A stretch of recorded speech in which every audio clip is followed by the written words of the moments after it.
Okay. Okay, thank you.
Ryan, I just lost the music. I don't hear it anymore.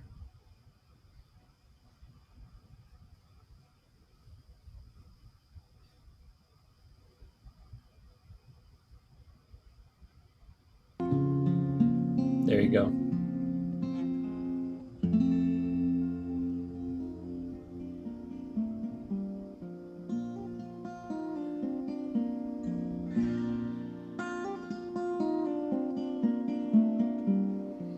So, Brendan, how do I get access to the chat window while I'm sharing?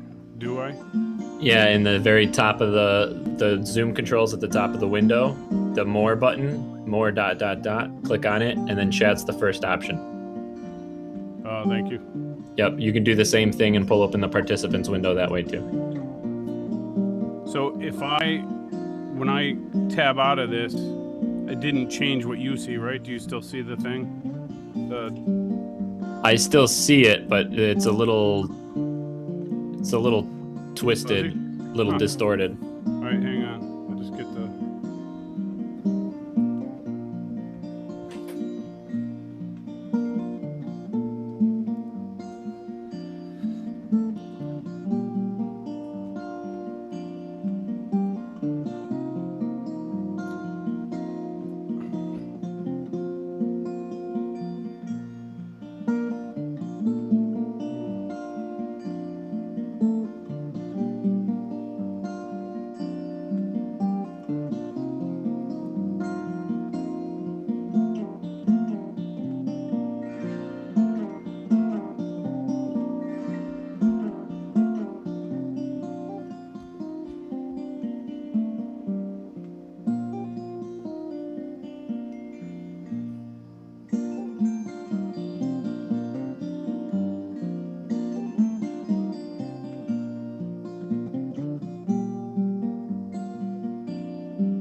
Hey everybody, welcome to the Don White Monday live stream, although the graphic says Thursday.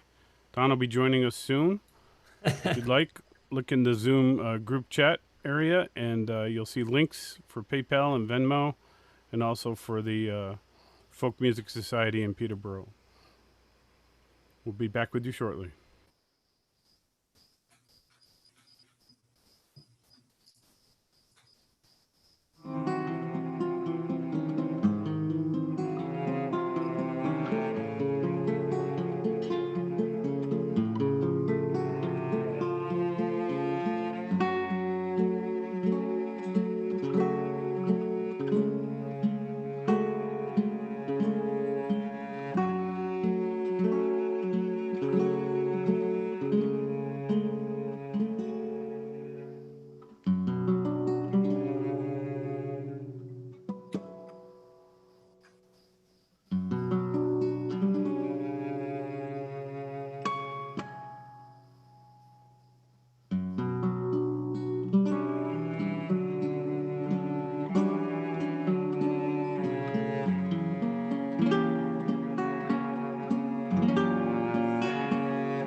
Hi everybody, hello, wave your hands like this so I know you can hear me. There you go.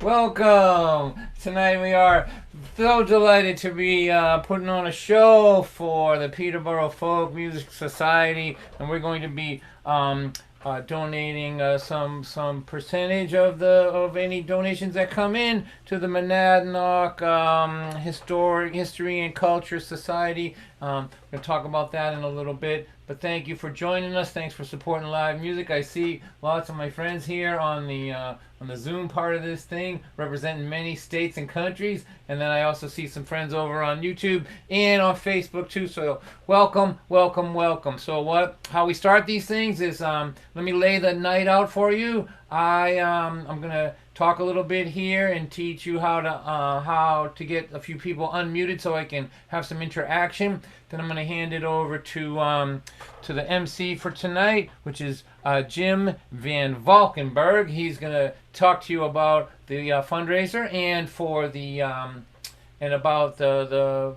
Folk Music Society of Peterborough and how far back they go, all the way to the Folkway, as I understand it.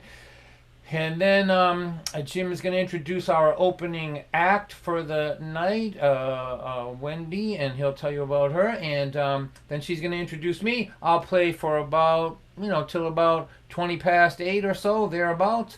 And then if you want to hang around, we have some special guests for our after-party song circle. So we have a song swap at the end of these shows, and you're welcome to hang around there. And it's much looser. We just kind of hang around. So those of you that are new, I guess there's some new people here. The reason why we're doing this on Zoom and not some other format is because I like the interaction. So we like to get people unmuted if they're in a quiet place. So if you're new here to Zoom, you have to remember this, that any sound that you make is as loud as me, as the performer. So so if we unmute you, you should feel like you're in a pretty quiet place. But don't worry about it. Our friend Brandon and Brian are both here today to sort of monitor this, so they may unmute you or mute you if you're, accordingly. Don't take it personal. So if you think you're in a quiet space, we want you to raise your hand. And so the way you do that in Zoom is you go down to this participants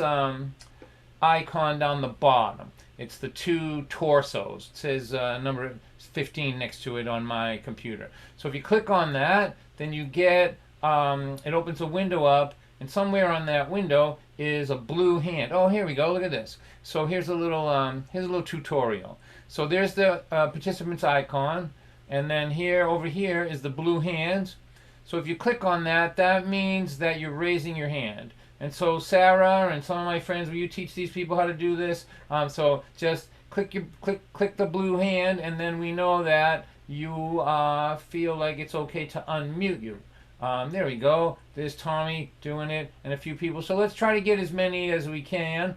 Don't worry if it's, there's Elijah doing it too. So we'd like to get at least 4 or 5 people unmuted, and that way when I perform, I can hear you and talk to you and hear laughter and flirt a little bit. And so we're just kind of simulating interaction. So there we go. 1, 2, 3, 4. If we could get a couple others, that would be great. There we go. All right. So I'll sort of plead my case for this as the night goes on. But that's enough now, so I can hear a little something and feel like I'm not just performing to a screen tonight. So I'm going to introduce our MC for this evening, Jim Van Valkenburg. So Jim, come on out and talk to us a little bit about what we're doing here tonight.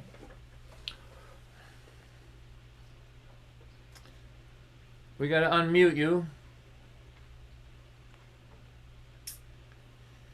It worked good in sound check, didn't it? It says, here we are. There it is. There you go. All right, Don, thank you. The Peterborough Folk Music Society is really happy to be sponsoring tonight's concert. Don White and Company, I think it's Don White. And then there's these other people that show up, and should be really fun. And I expect to have some interesting people that you'll be very happy to be seeing later on tonight at the after party that he has. What we usually do is host 8 to 12 live concerts, really in-person concerts, and have done that for over 25 years. but obviously that's been impossible. Our first 3 concerts of this year were our last concerts: Peter Mulvey, Dala, and then Kenny White on March 7th. And then after that, we were just freaking out, not sure what to do. Had to cancel the Birds of Chicago and Aztec Two-Step, 2 great bands. We were so excited about coming, and they would have been here right at peak time of COVID. And hopefully that's the last peak time we have around here. All the concerts this year so far were in the Bass Hall at Monadnock Center for History and Culture in Peterborough. And that is who gets all of the donations tonight. We got ideas for the future. We actually done a few virtual concerts, and that really has been fun. This one could be the most fun. We'll find out. But keep watching our website and Facebook page as we arrange more of these as time goes by. And perhaps we'll have something on a local stage, but that seems pretty unlikely. What we've been doing here as an itinerant nonprofit in town here. We don't have a home. We just go places where they let us do it. Sometimes it's on the front steps of the town hall. No, that's not true. But we're usually in a hall that we rent. It started out in churches and things. And we've been doing that since the Folkway closed, like the month after the Folkway closed, which was this classic club that Don could probably tell you more about than I can. But the artists that have graced our stages since the Folkway include so many of those Folkway people, but stalwarts and upstarts, folk and Americana. We just love the music, and we hope that you do too. So you need to learn more about us. It's pfmsconcerts.org online. Now, let me say a few words about the Monadnock Center for History and Culture, which is a great organization in town here, a resource and repository for local history, the stories about people, those buildings in town, the objects that you find in their museum and all around, and putting current events in perspective. That's the whole idea behind the name of the organization. They're right on Grove Street in this classic brick building. Usually they'd be open, but not recently, so it's difficult for them. But they're right next to the town hall on Grove Street, by the post office, and across from Harlow's Pub. So a good place in town here. Visit their website and Facebook page, which we're going to link in the comments and the Zoom comments on either one of those different places. Now, I'm pleased to announce tonight's guest tonight, Wendy Keith. She's been playing in the Monadnock region since she moved here in the late 1970s, about the time I got here as well. She's a powerful talent who's opened for America. Remember Ventura Highway and A Horse with No Name? She opened up for them. And Jesse Colin Young as well. Some great artists. Wendy has 2 ASCAP awards for songwriting, and she just released her 4th CD, It's About Time, with some pretty timely songs. Of this album, Greg Brown says she sounds like an angel, which is just great for Greg because he doesn't quite sound like an angel. And then there's Vance Gilbert.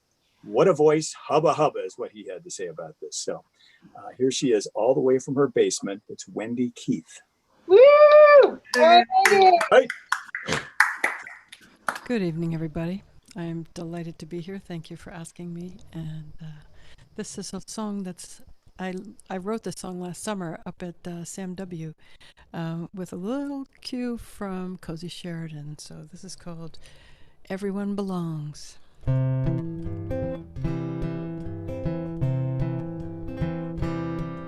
Good health, long life, is that too much to ask? There always will be strife, we are up to the task. Sickness, pain, and trouble, lying and deception. We can't live in a bubble or always get reception. Where everyone belongs, a world where everyone belongs. We all sing different songs in a world where everyone belongs.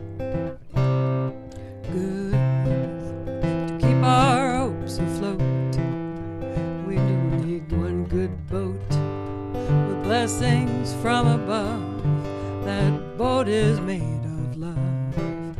Where everyone belongs, a world where everyone belongs. We all sing different songs in a world where everyone belongs. The world is a beautiful mess. We get put to the test when things start to unwind, we must try to be kind, where everyone belongs, a world where everyone belongs. We all sing different songs in a world where everyone belongs.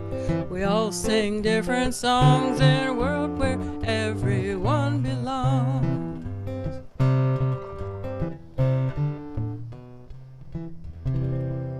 Beautiful. That's great. Thank you so much. Thank you, everybody. Wow. And now it is my distinct pleasure to introduce this young man who I heard on the radio many times. I grew up in the Boston area. I heard this guy's songs. They cracked me up. And then later in my life, when I was out doing singer-songwriter stuff myself, in between my social work career and raising kids and all that fun stuff, I wrote this song about the town that I live in here in Peterborough, New Hampshire. And when I introduced that song, I said, you know, this guy, Don White, he said every singer-songwriter has to write a song about where they're from. And he wrote this song called I'm From Lynn, What Can I Say? I always got to laugh borrowing your line there, Don. So please give a warm welcome and enjoy a wonderful show by this very fine guy, Don White. Hey, Don. Thank you, Wendy. That was wonderful. So Wendy will be back at the after party song swap, but we're so glad that she's here, and I'm so thrilled to be introduced as a young man. That was very generous of you, Wendy. Thank you. All right, so I think I will play that song actually called I'm From Lynn, What Can I Say? I don't normally play it because you have to kind of know about Lynn, Massachusetts to for it to make sense. But those of you that are from other parts of the country, Lynn is the factory town with all the issues and the problems where people like me live. And then Nahant and Marblehead and Swampscott, those are the surrounding towns where the people who own the places, the factories in our town, that's where they live, right? They just kind of pass through on their way to nicer places. So here we go. I'm From Lynn, What Can I Say? A song that I wrote in the 70s. That's right, I wrote it in the 70s, and I'm still playing it, and it's still relevant. It's one of the great tragedies of my life. Here we go.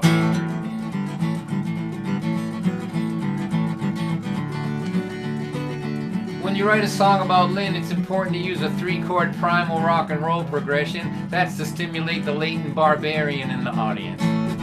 Was born in the city of Lynn, home of the first turbine engine. And as if that wasn't enough, it's also the home of marshmallow fluff. You can travel the whole country, you'll never find a bigger fluff factory. I'm from Lynn, what can I say? People from Lynn act this way. Don't talk slick like I'm from the Hant, son of a 30-year GE man. Don't be staring at me that way. I am from Lynn, what can I say?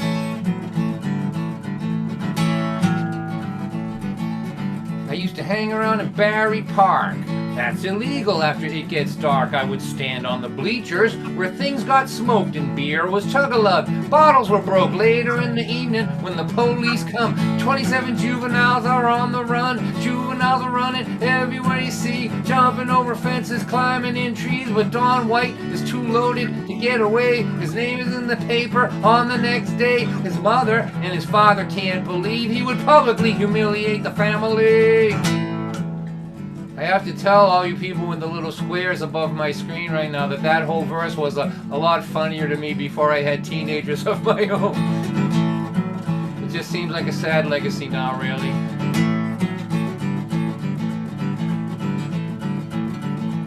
On the corner of every street, somebody's cooking something greasy to eat. Deep fat is frying everywhere you look. The town is bound for the record books. A million sub shops open all night long. A socio-intestinal phenomenon.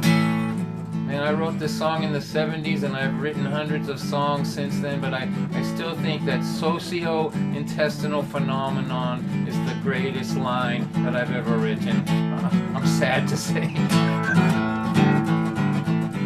I'm from Lynn, what can I say? People from Lynn eat this way. There's no room in my stomach for French cuisine. Give me a bag of cheese curls in a submarine. Julia Child, get out of my face. I'm from Lynn, What can I say? Did I just mention Julia Child? That's how you know when a song's been around too long, when it actually has dead people in it.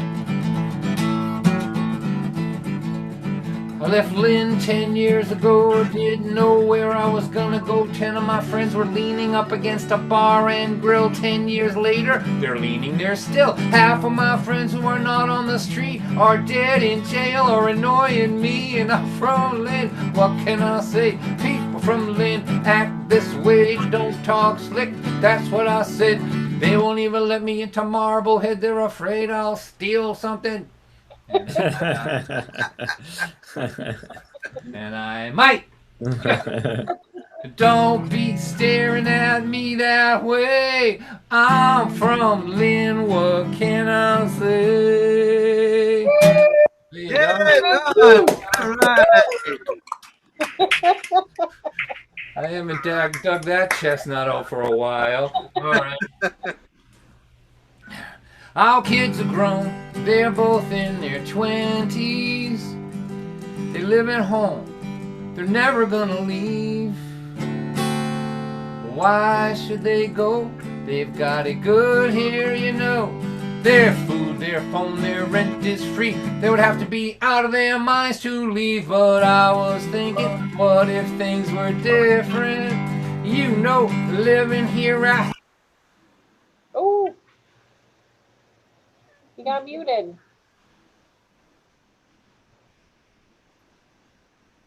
You got censored, man. Yeah. All right. Our kids are grown, they're both in their 20s. They live at home, they're never gonna leave. Why should they go? They've got it good here, you know.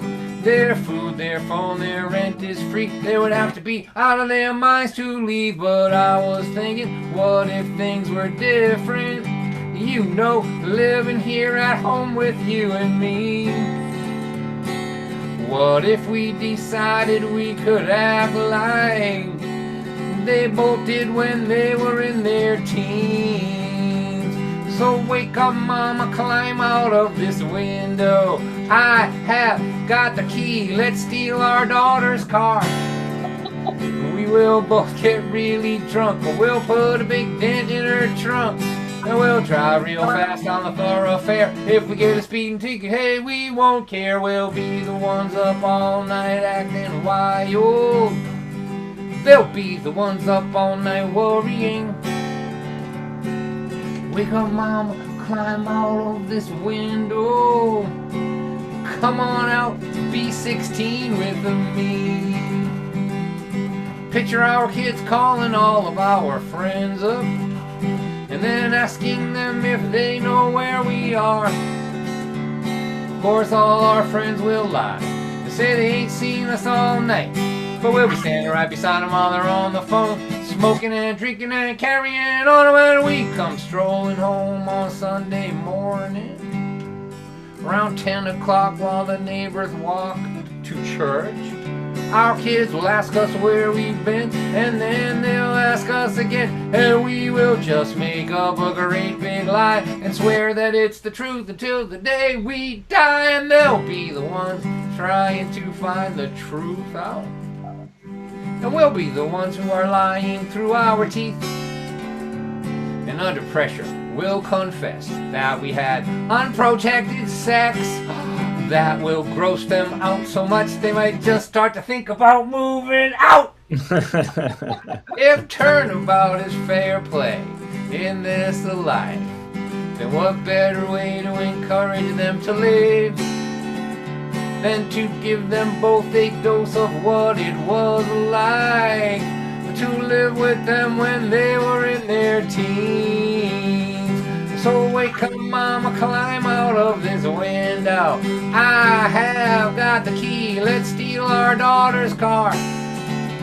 We will both get really drunk, or we'll put a big dent in her trunk, and no one will know where we are till we come home in a police car. We'll be the ones up all night acting wild, and they'll be the ones up all night worrying.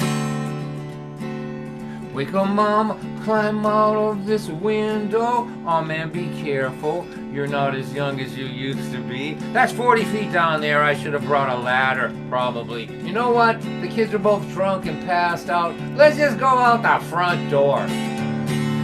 Come on out and be 16 with me. Ta-da. Nice. And the crowd goes wild. And the crowd goes absolutely wild. All right. Did I say wild? I meant mild. The crowd goes mild. All right. So let's see.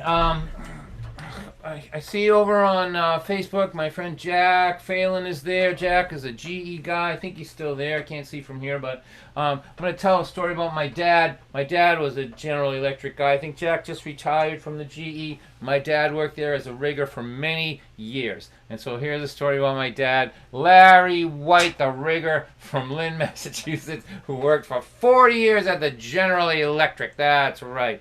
So my dad was a cigarette smoking, whiskey drinking, gin rummy playing, talk out the side of your mouth. Everybody's trying to steal my money. 40 years as a crane man and a rigger, dirt underneath the fingernails, cigarettes with no filter on them. Manly, manly, manly, man.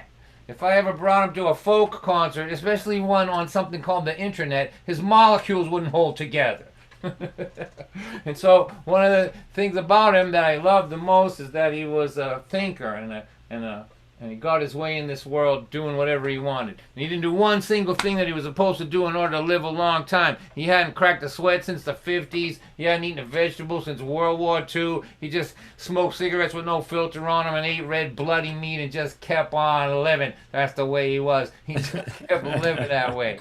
And so one of my last good conversations with him, he said to me, Donnie, that's the way he talked, Donnie. That's because we couldn't find a photograph of him without a cigarette in his hand. This is after he died. We couldn't find a photograph of him without a cigarette in his hand underneath the age of 13. He just, so his voice by the time he was in his 80s, he's like, Donnie, I found a new fried clam place. That's what he said to me. I'm like, Dad, what did your doctor say about eating fried clams? He's like, my doctor? I'm like, yeah. The one that told me to stop eating fried clams? I'm like, yeah. He told me, he died 20 years ago. You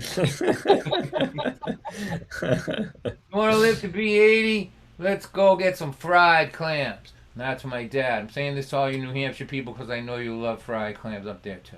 And that's my dad. And that's the way he lived. Now, my dad was an observer of people. He kept his eye on people. He listened carefully. If he knew you were lying, he would study you just to see what was different about you when you were lying. Did you twitch a little? Did your voice change? And he would take that information and he would put it, he said, I would take that information, it's a tell. I would take that tell and I put it in my ass pocket. That's what he would say. And for those of you that haven't heard this before, ass pocket is a 1940s term for database. That's right.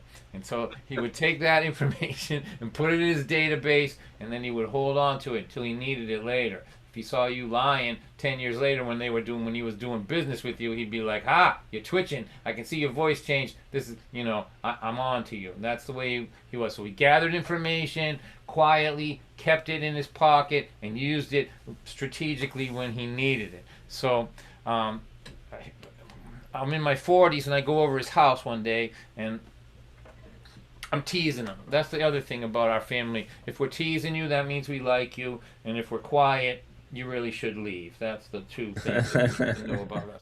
And so I'm over there and I'm teasing him about how he behaves, about how he was when he was raising us, his parenting style. And I thought I was within the realm of what we do, teasing each other. But I wasn't. It made him mad, pissed him off. He was really mad at me. And I could tell because he gave me this look like this. He looked at me like, like that. And man, I'm telling you, it put a chill through me. I knew that he was going to educate me and there was nothing I could do about it. And he had gathered 40 years worth of data and had it in his ass pocket database. And he was going to surgically destroy me with that information. That's what was going to happen. And that's exactly what did happen. So he said to me, hey, did you have a bicycle when you were a kid? I go, yeah, you know I had a bicycle. You bought it for me. He goes, did you ride around the town on your bicycle with your friends? I go, yes, as a matter of fact, I did. He said, I'm happy for you. I always wanted a bicycle, but my father left me when I was 13 years old, and I had to go to work at Sabanti's Bakery at 3 in the morning, and then go to school, and then go back to work after school, and I would see other kids on their bikes riding around, but I never got to do that. But you got to do that. You got to ride around on bicycle with your friends, and I'm happy for you. I'm like, okay. I'm like backing away from him, going, okay. And he goes, have you ever been cold? I go, Dad, I see what you're doing.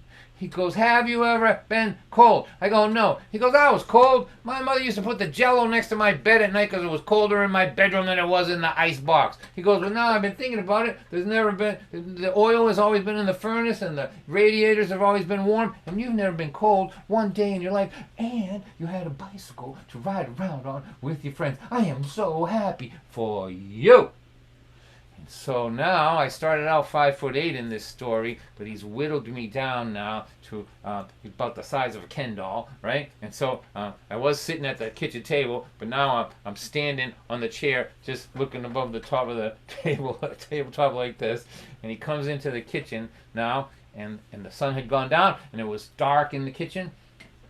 And he opened the refrigerator up, and I was behind him, and the refrigerator light illuminated him like some sort of Brickyard West Lynn, like religious figure, right? Like a religious icon with an attitude problem. You know, his big head silhouetted in this dark room with the refrigerator light. You could almost hear the refrigerator going, oh, like that. And there he was talking to the milk and the eggs in the refrigerator. He's like, have you ever been hungry? I'm like, no, Dad, I've never been hungry. He said, I was hungry. We ate mayonnaise sandwiches for days. He said, my mother used the same tea bag for 10 cups of tea. He goes, but you, never hungry, never cold, and you had a bicycle to ride around on with your friends. I am so happy for you. So now he's going to finish me off. Turns around, he comes around from the refrigerator, and he's got a package of ham and cheese in his hand, and he's gonna like, what do they call it? Stick the landing. You gotta stick the landing. He comes over, and as he's walking towards me, I was thinking about how smart he was. You know, like he could have called me any number of names, ungrateful, all that, right? And he could have yelled at me, but he was too smart for that. You know, if you yell at somebody, they can defend themselves against that. You know, when someone's yelling at you, you're not defending yourself against their point that they're trying to make. You know, you're not hearing the point they're trying to make. You're just thinking, this person needs to stop yelling at me. So that's why it's a weak way to get people to change how they behave. Because they can defend themselves against being yelled at and not even remember what your point, well, the reason why you're yelling. Right? So he was too smart for that. He didn't yell at me. He just asked me questions sarcastically. You know, have you ever been hungry? Oh, that's good. I'm glad. Did you have a bike? Oh, that's great. You know, and so these words were coming out of his mouth, and they were landing in my ears, and I noticed that they were dripping with, you know, they were wet, right? And it's because they had been marinated in sarcasm. That's the reason why they were wet-looking words. So he was using sarcasm in his superior database to just dismantle me. And now he's coming over to me. He's got ham and cheese in his hands, and he leans over close to me like this. He goes, look, you can say whatever you want about how I raised you. I'm a full-grown man. I went to war. I'm not afraid of you. There's nothing you can do that's going to hurt me, and there's nothing you can do that's going to make me stop loving you. I am so far past all of that. He goes, but you need to know something, and I can't believe you're 40 years old and I have to explain this to you, but I'm going to do it. He goes, this life that you had, never hungry, never cold, able to have joy in your life, not have to go to work when you're 12 and 13, and never stop work until you retire at 65. This life that you had with toys and happiness and warmth and food. He goes, not only did I not have it, I'm telling you the truth now, I didn't even know it was possible. He goes, you're criticizing me for a life that I couldn't even have dreamed of, for giving you this life that I couldn't even have dreamed of having for myself. And so now I have been surgically reduced to molecular size now. Like you need a microscope to find me. The job is pretty much complete. There's almost nothing left of me, and not a violent word has been spoken, right? And so then he takes the ham and the cheese, and like a mic drop, he just drops it in front of me. Bam!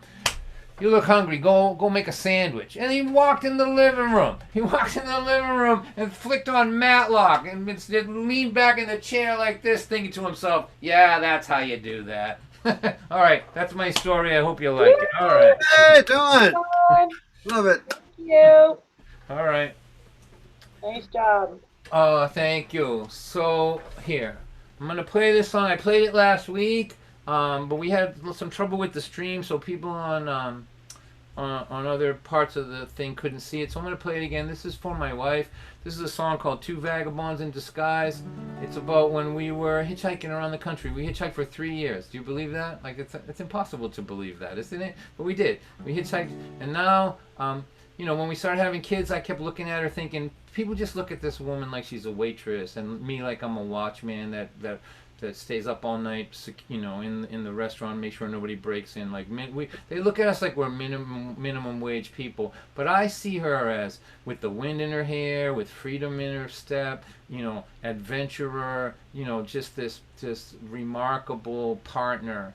And now we're in our 60s and still together, and nobody can look at us and see the life that we had and the adventures. Just think about 3 years of hitchhiking, what adventures we had. Like we hung around in ashrams and met kundalinis, and like I'm from Lynn, Massachusetts. I'm not supposed to know what a kundalini is, but I do because I had all these adventures. And so this is just a song about the way that I see her. When we first started having kids, she didn't look like a waitress or a young mom to me. I still saw the vagabond in her. I saw the free spirit. I saw the wind in her hair. And now, like when we get out of the car in the neighborhood, I think the neighbors think that we should go help these old people. They're groaning as they get up out of the car. You know, but I don't see that. I see us as young, 18, on the highway, hitchhiking, looking for adventure, and so here, this is for my partner for all these years now, since we got married in 1978, but we actually were hitchhiking and traveling for years before that. Started in 1974. Didn't I know you in 74? You were 18 and out of control, hitchhiking far and wide for 10 months at a time, sleeping by the side of the road. All day long you would walk, hiking boots, Birkenstocks. You lived on black beans and rice. The wind in your hair, my friend, the freedom you knew back then still can't be seen in the eyes of a waitress with 2 kids at her side. Didn't I know you in 74? You were wild, you're out of your mind. Ram Dass and Alan Watts all night in truck stops, your poetry on highway signs. The road was your teacher, then sleeping on beaches and reaching for things in the sky. The wind in your hair, my friend, the freedom you knew back then still can't be seen in the eyes of a watchman with 2 kids at his side.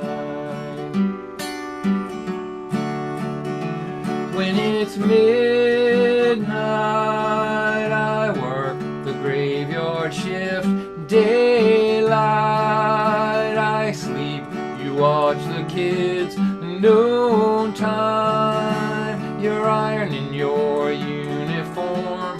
Midnight, you return, leave the engine on a kiss, a hug at the door. A long time since 74.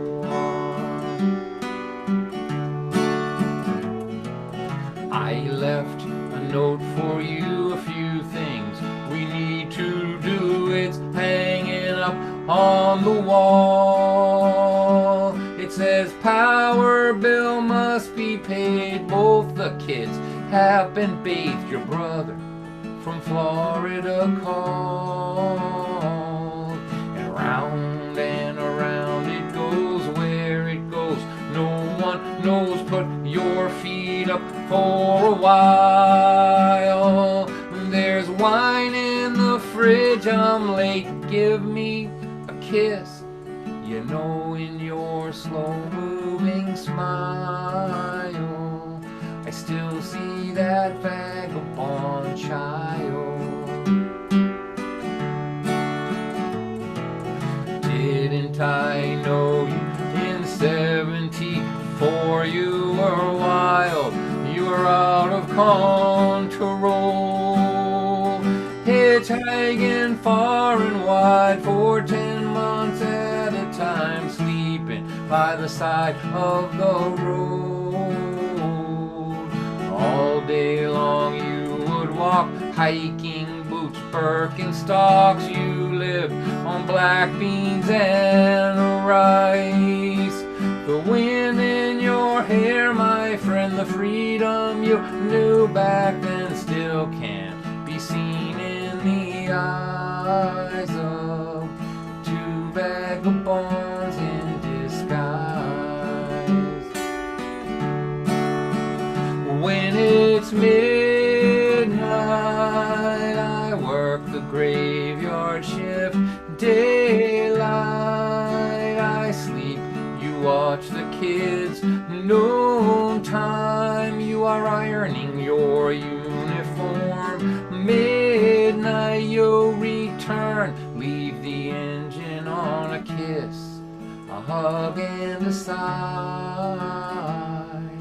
Two vagabonds in disguise.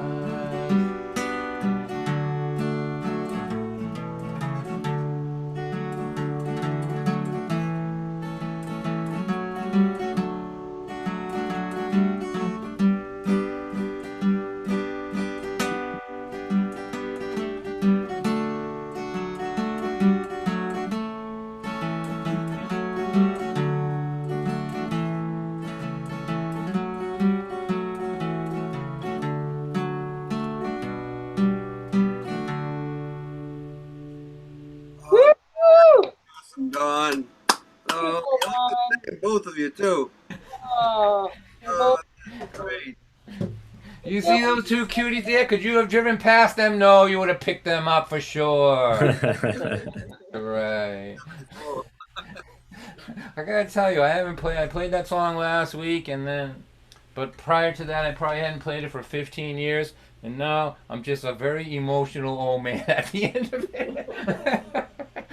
I have grandchildren that are only 5 years younger than I was in that picture. How about that? Whoa! That makes me want to have a drink of water for sure. All right.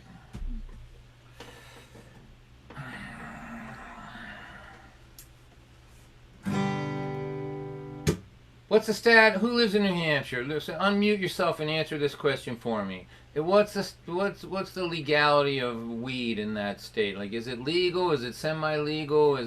Can you go to jail for having it? Well, so somebody answer that question for me. Come on. Let's make this interactive. Jim, Deb, somebody, come on. Everybody's a little too stoned to know what the laws are. I guess the answer is it doesn't matter. Nobody cares. We're all out in the woods, and who cares? Nobody cares. All right, that's an excellent answer, by the way. So here in Massachusetts, it's legal, and it used to be like fake legal. Do you know what I mean? Like you'd have to get your doctor to lie about your glaucoma or I have a nervous some shit like that, right?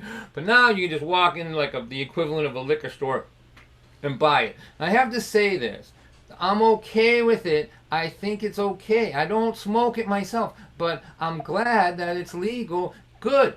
if you're in pain or you're suffering or whatever, you know, rather than take narcotics, that's great. Or if you just want to get high, good, go for it. My concern, which is represented in this song here, is that first of all, it's two concerns. One, in the town of Lynn, Massachusetts, you cannot go anywhere and not smell marijuana now. Nowhere. It's coming out of churches and kindergartens and liquor stores and, you know, police cars, everywhere. You can get stoned jogging in this town right now.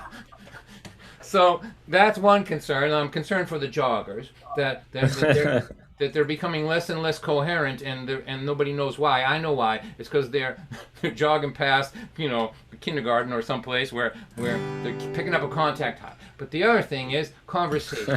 You know, conversation is important. It's important to be focused in conversation, and I don't think that if everybody is using this stuff, that people who love focused conversations are going to be very happy. Like, you know, I feel like those of us that like conversation where the person you're talking to is actually remembering what you say, and I like that, I think we're going to have to go underground. And so we're gonna call them speakeasies. We're gonna call them speak coherently easies. That's what we're gonna call them. And now I can see that there's some tension here because let's see. I'm looking at all the squares now, and half of them have smoke in it. Square number 15, they just fired up. It's okay. I'm happy for you. It's all good. But I am gonna play this song just because I like getting the little like whenever I play this song now, the people on occasionally somebody on Facebook will give me the little angry emoji, which is hilarious. The angry stoner guy. That's the way they represent it. They're like, I'm so angry. They give me the little orange guy with the face like that. But it's okay. I love you. It's okay. Do what you want. I'm just don't talk to me. Don't do that to me. I sat around with a bunch of stoners.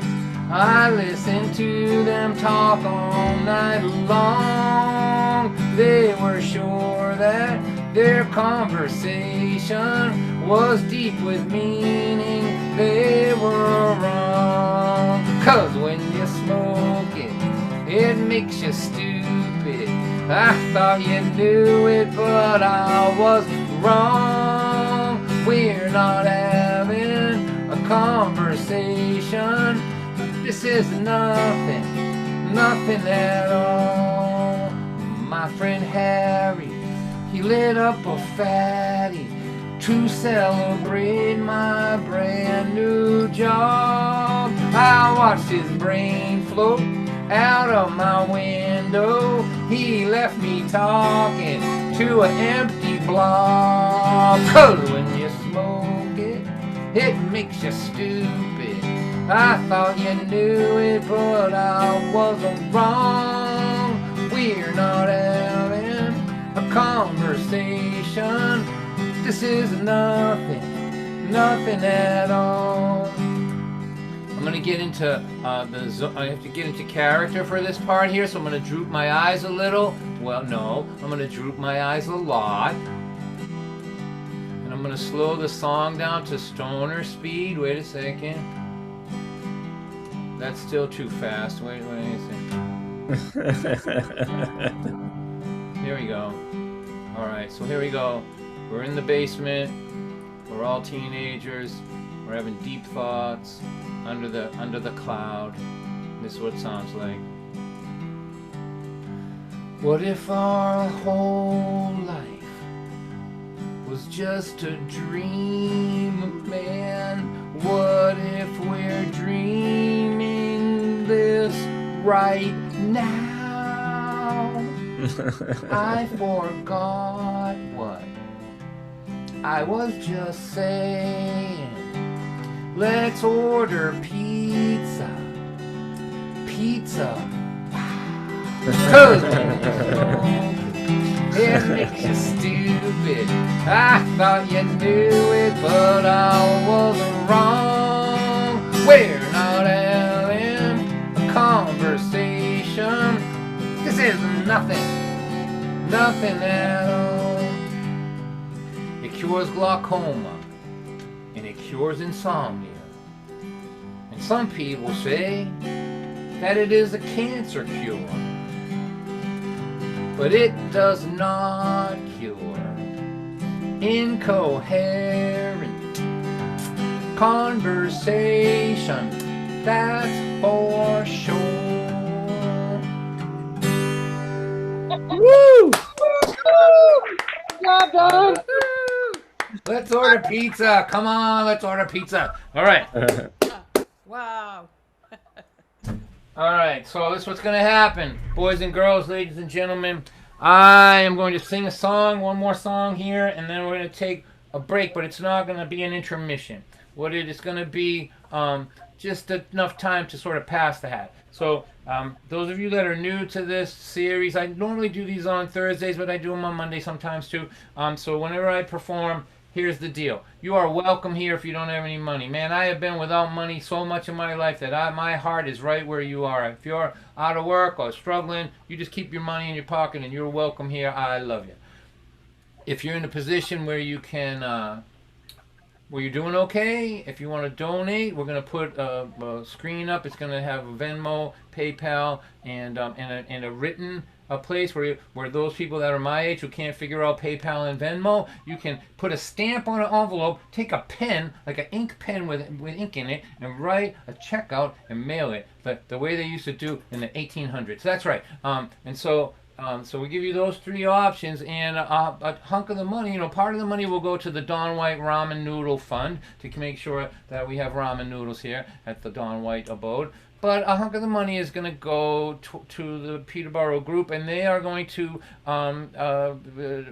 share it with the Historical Society, the Monadnock Center for History and Culture, doing good work in their community. So we're going to do that. It's going to be about 3 minutes. What's going to happen, though, the first thing you're going to see is a public service announcement, and this is after I sing the song. After I sing the song, you'll see a public service announcement, then you'll see the screen, and then that'll take 2 or 3 minutes, and then I'll be back. I will have splashed water on my face, and I'll play whatever you want. You can request songs or anything like that. Yeah, if you have some requests during the sort of little break, throw them in the chat, and I'll try to get to them for you. But let me sing this song, and then we'll pass the hat and take a minute, okay? There is a little girl with pretty curls. She's about 5 years old, and she is waiting at the gate for her dad to come home.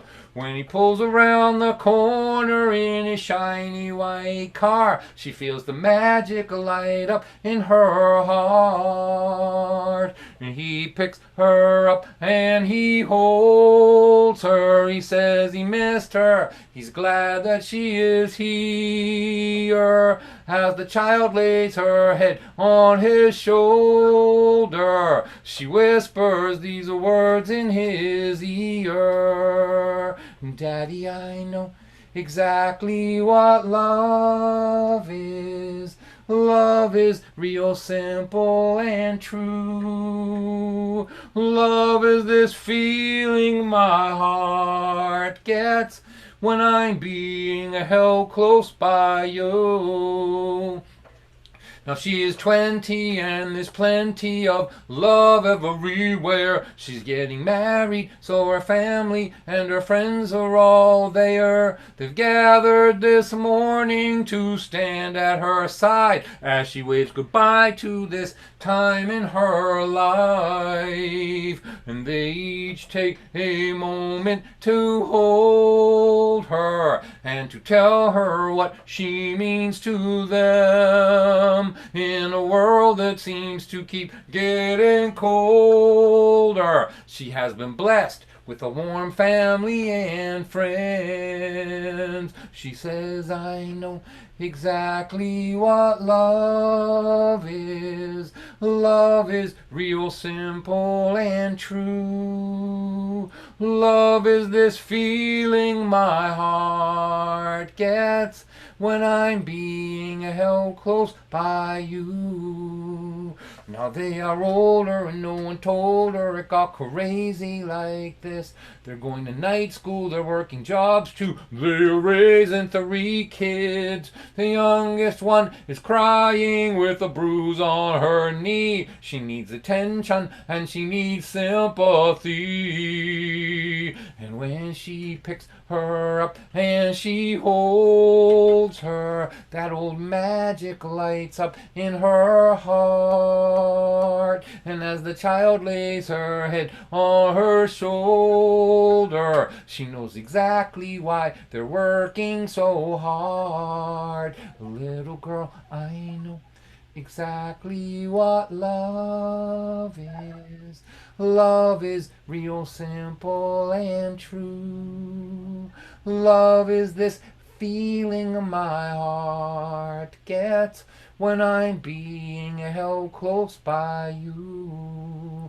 Now they are 60 and their history spans 40 odd years. They have buried their parents, now their grandkids are here. There's something about the way they look in each other's eyes that speaks softly about the meaning of a life.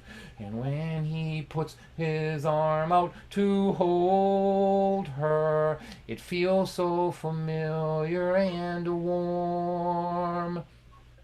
She thinks love is an expanding endeavor till your last breath from the moment you're born. Now she is 80 and she hates being in this nursing home. Her man's been gone now for a long while and she feels so alone. She closes her eyes and she begins to pray that a little comfort might just come her way. And God lifts her up and he holds her, and she remembers this feeling she has. She is not a woman whose life is almost over. She's a little girl being held by her dad. And God, I know exactly what love is. Love is real simple and true. Love is this feeling my heart gets when I'm being held close by you. And God, love is real simple. Love is real simple. Love is real simple and true.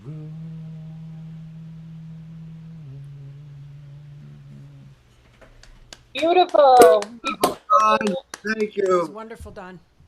Thank Don. you. All right, 3-minute break. First minute and a half is a public service announcement. Very important for all of you to see it. Second part is just so you can see where to donate if you're well enough to do so. And I'll see you in 3 minutes. Hey, Don. This car has been stopped for quite some time. I'm going to check it out.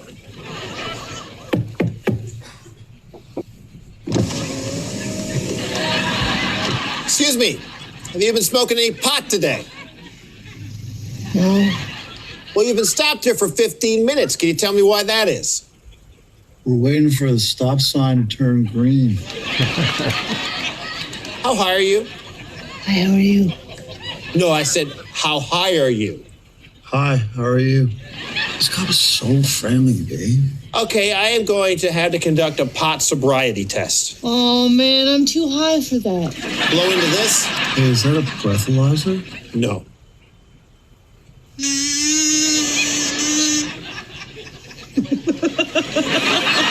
Okay, now I'm going to ask you a few questions to determine your ability to drive. Why is a pizza box square when the pizza's a circle and all the little slices are tiny triangles? Which of these two snacks would you prefer? Chips or the cookie dough? Step out of the car, please. Let's go. Please, don't drive high. We're getting cookie dough all over the back of our cruisers. A message from the Royal Canadian Mounted Police.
All right, I'm back. Did you miss me? You know you did. Yeah. Right. Yeah, we missed you a lot. This group that does that thing is a Canadian sketch comedy group called 22 Seconds. You should look their stuff up. They're pretty funny. All right, so does anybody have anything they want to hear? Just throw it in the chat if you're in Zoom. And Brandon, if there's somebody from over on the other places, we believe that YouTube is over there. So hello everyone on YouTube, and Facebook we think is over here, kind of around the corner. Hello everyone over there. So if you want to hear anything, let me know. Did you notice that I changed shirts? Do you know why? Because the Don White concert series is so professional that it even has costume changes in it. That's right, costume changes are available here at the Don White Show. All right, well, I don't see anybody who wants to hear anything. That's good. I'll do whatever I want. All right. Fan. What's that? Fan. Did somebody say something? Or? Your fan's on, Don. Oh, sorry. Thanks.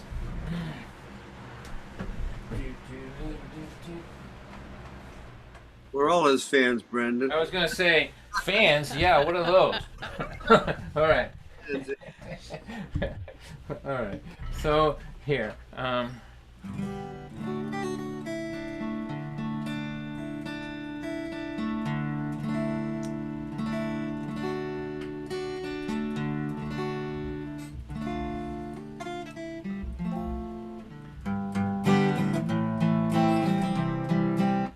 Oh, you know what? I'll talk about this in the after party. But does anyone here know who the Chapin sisters are? Deb, do you know who they are? Harry Chapin's nieces, they are. And so in the after party, I think I'll play a song that they covered of mine last night at the Greenwich Village Folk Festival. I was so excited. I don't know, like people covering my song, that's good, right? But this is not the one that they covered.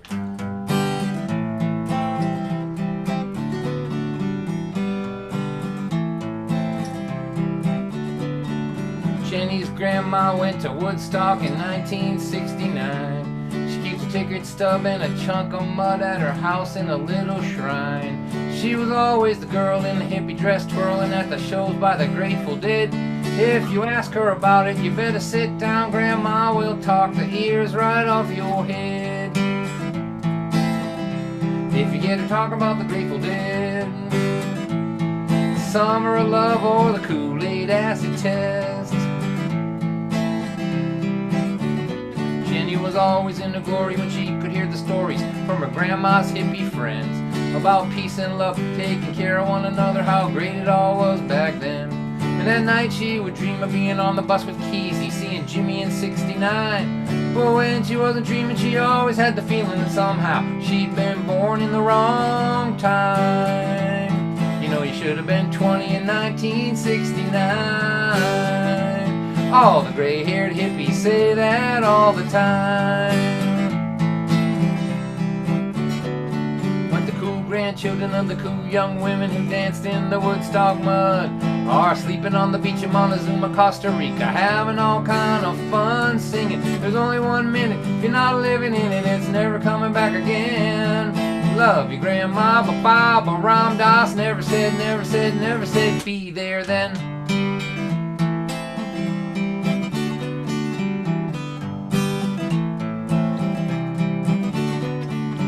It is gonna take a big leap of faith if you really want to find your tribe. Those were the first words Jenny heard in a song that she found online. And that summer she drove all the way to Minnesota to the Shangri-La Festival. And there they all were, all the people like her who grew up believing that they were all alone. They said, hey girl, welcome home. One of the cool grandchildren of the cool young women who danced in the Woodstock mud are driving on the road all the way to Minnesota, having all kind of fun singing. Jimmy and Jerry are dead and buried and they're never coming back again. Love your grandma, but Baba Ram Dass never said, be there then.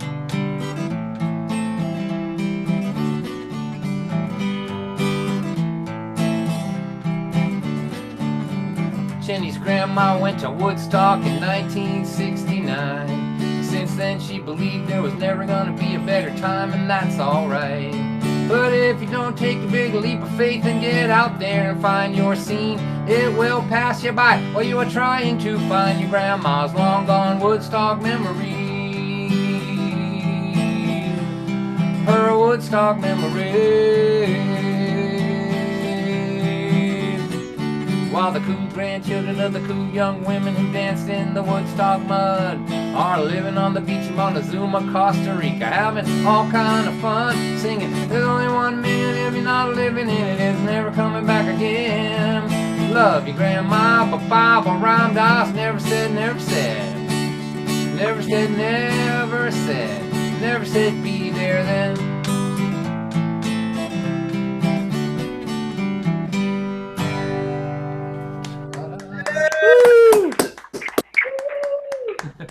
All right.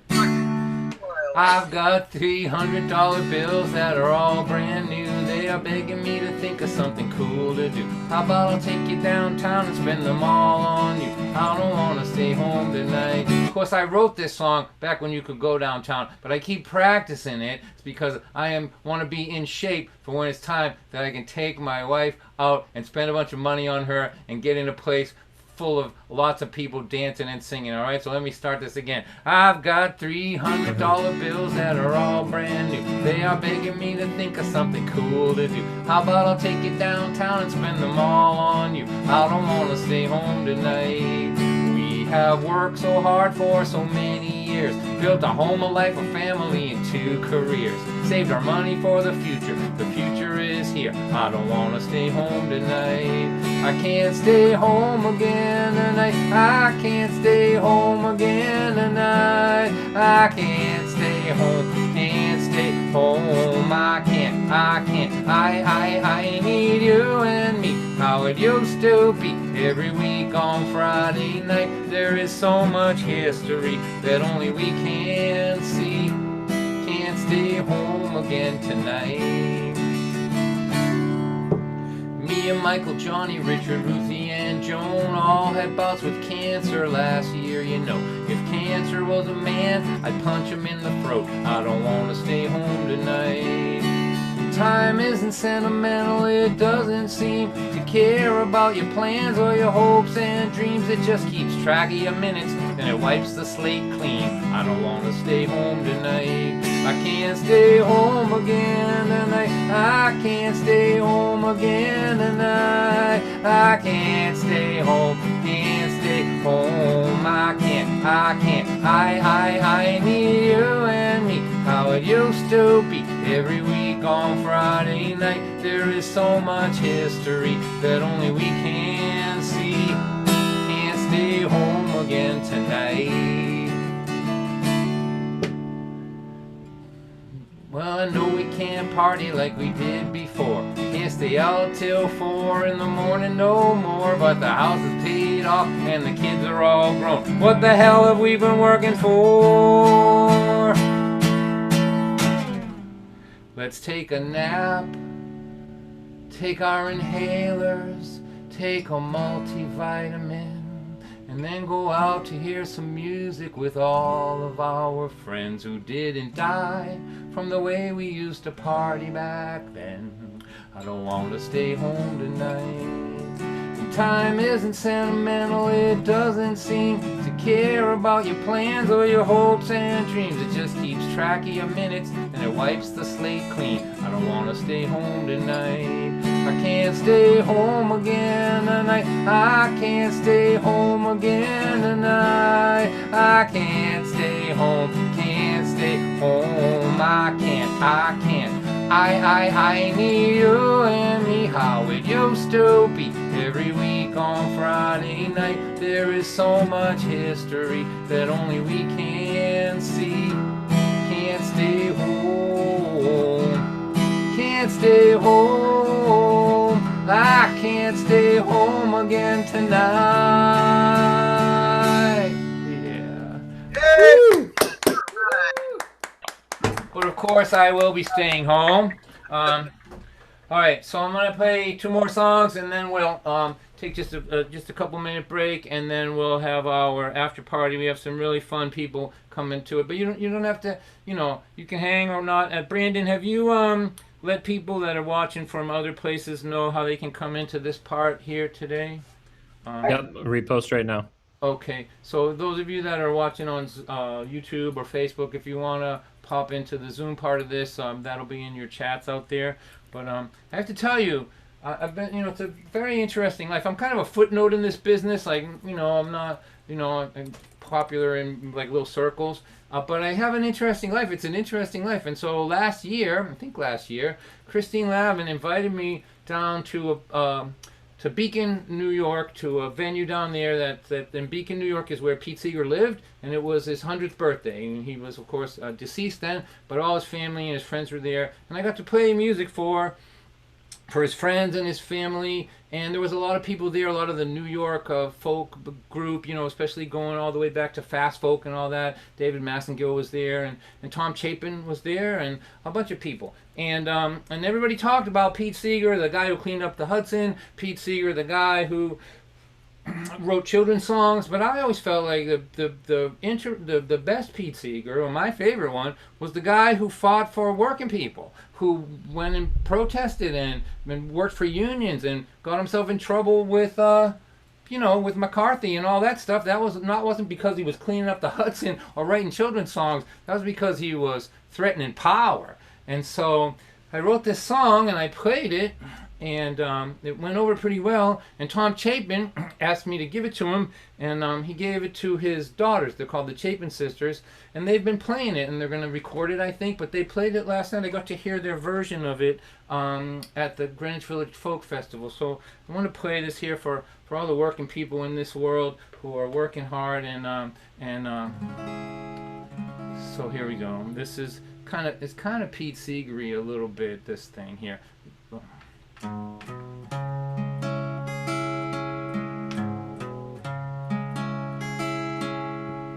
All the work gets done in the valley, all the money rains down on the mountain top. When the money trickles down to the people in the valley, it's only one little drop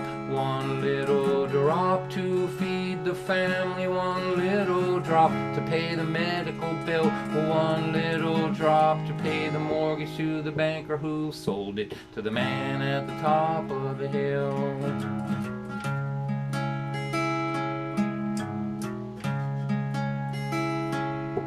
Oh, they work so hard to divide us with a steady stream of lies. 'Cause if we ever stop fighting with each other, we might start asking each other why. If all the work gets done in the valley, why does all the money rain down on the mountain top? When the money trickles down to the people in the valley, why is it just a little drop? One little drop to feed the family, one little drop to pay the medical bill, one little drop to pay the mortgage to the banker who sold it to the man at the top of the hill.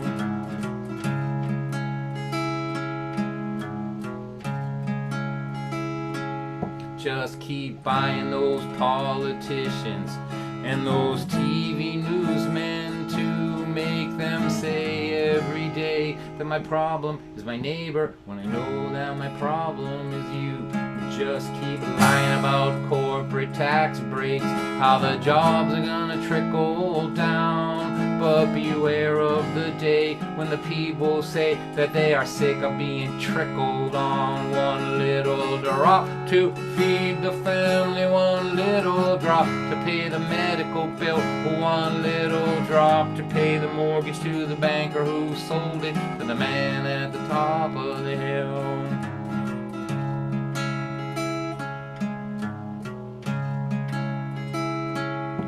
Enjoy your view of the valley from that house on top of the hill. Right now the giant is sleeping, that doesn't mean that it always will. 'Cause when the sleeping giant starts moving, it is impossible to stop. You know, every flood that ever washed a city away, it started with a little drop. One little drop will start an ocean, one little drop will start a wave, one little drop will start the flood that's coming to wash the gilded city away. If all of the work gets done in the valley, why does all the money rain down on the mountain top? When the money trickles down to the people in the valley, why is it just a little drop?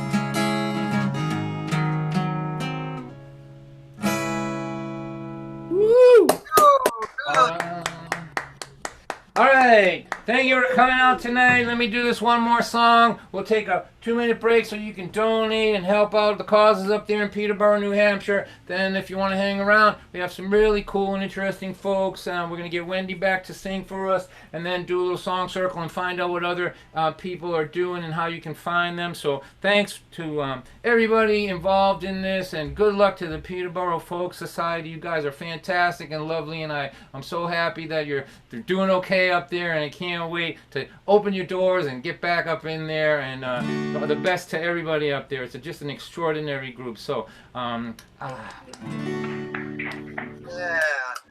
I overheard a man complaining how his 401k was not performing quite how he would like it to. As he sipped his double latte and continued to complain, I thought about that day in 1982. We were living in the shack with the outhouse in the back. If I'm not mistaken, you were pregnant too. But we thought it might be funny to count up all of our money and discuss all the investing we could do. We pulled our pockets inside out, pulled the cushions off the couch, stuck our fingers way down deep inside.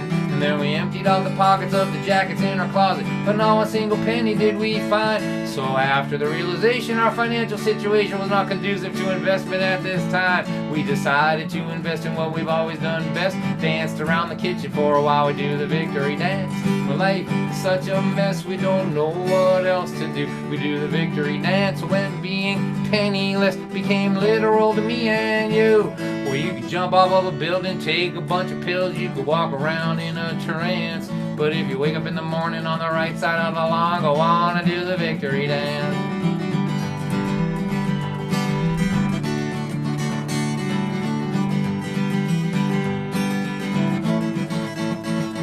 I got fired from a job I have been working at for 20 years faithfully. Oh dear, oh God, oh my, how will I ever survive without a corporation taking care of me? I was so stressed out for weeks I couldn't eat, couldn't sleep. I didn't think that things would ever turn my way.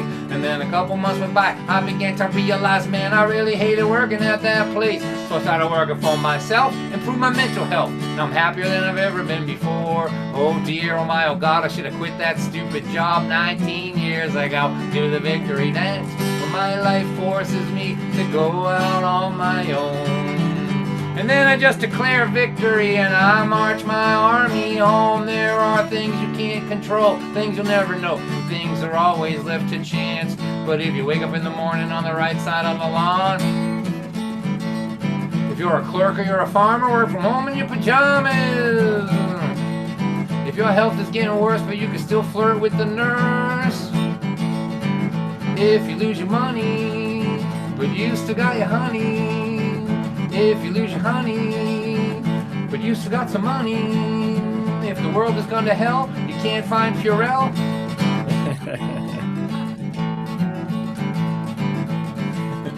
If you're stuck in a tiny house with your children and your spouse.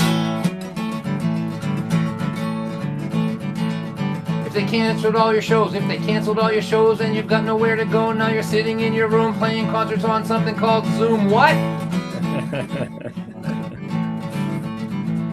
And across the top are little squares.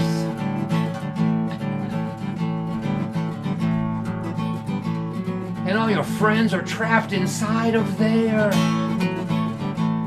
And you say to your friends who are trapped in the squares, give me a sign, let me know you're all okay in there. Square number 5 just put up a sign that said, save me.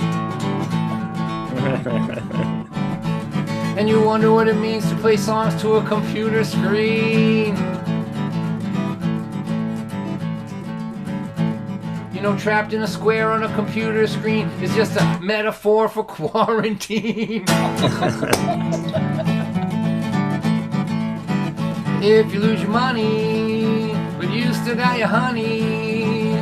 If you lose your honey, but you still got some money. If you find it hard to cope because your kids are all on dope, don't surrender yet. Try not to forget in this game of life we're in.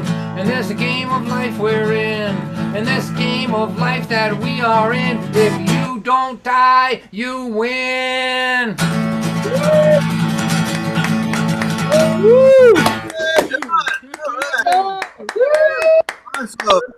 Thank you.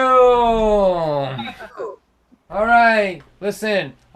This is the ending. That's my part of this program, but we're gonna do a little after party, and I have to tell you, ask Sarah. The after parties are the stuff of legend at this point now. So we have some really fun folks gonna hang out, but you don't have to stay. You know, if you have a long ride home, like down the hallway into the living room, something like that, you, by all means, get a head start and go ahead. But if you want to hang out with us, we'll be back in 2 minutes. I'm just gonna go step out for a second. We'll come back and then we'll do some songs in the round and have some chat with some really fun, good musicians. We'll get Wendy back to play. She's been waiting since 7:05, so I'm looking forward to hearing her again. So 2 minutes, we'll be back and we'll do a little song swap. Okie dokie.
All right, here I am back again. Well, thank you everybody for supporting live music in this hologram of a world that we're in now. And thank you for everyone who was able to donate to help out with the Dawn White Ramen Noodle Fund and the Peterborough Society, Folk Music Society, and all of the things that they're supporting in their fantastic community. So, at this point, what we've been doing now, this is the part that, honestly now, we are so starved for a community in this world now. The after party is really where we have some community, and it's a chance for me, it's kind of like we invited some friends over after the show, we locked the door, we opened the bar, and we let the audience hang around with us after. So that's kind of what we're doing, and it gives me a chance to see some people that I don't get to see and to share them with you if you don't know them. And it's just fun for me, and it's good for everybody. So so we're going to start by asking our opener to do a tune. And I just want to say this here. I sort of require that there is a local person in all of these song circles after, because I've never forgotten a single person that helped me in this business, who let me open for them or gave me a chance to play with people that were up the food chain from me. And I just feel like it's really important that the venue picks somebody that they know that's local, that they think we should know about. And I'm so glad that you're here, Wendy, and if you'd be so kind as to play another song for us, that would be great. I'd be delighted, and thank you, Deb and Jim from the Peterborough Folk Music Society and the Monadnock Center for History and Culture, and Dawn, thank you very much. It's really a pleasure to be here. The song I'm about to do is a new one that's on my new CD called It's About Time, and this song resulted from a conversation with a friend of mine who's writing a book called Before about her experiences living and working in Sierra Leone, where they speak Creole, and she taught me some of these expressions. This one expression is hot not bone, and what it means is the heart is not a bone. That expression just ruminated, rolled around until it turned into a song. So here you go. This is called The Heart is Not a Bone.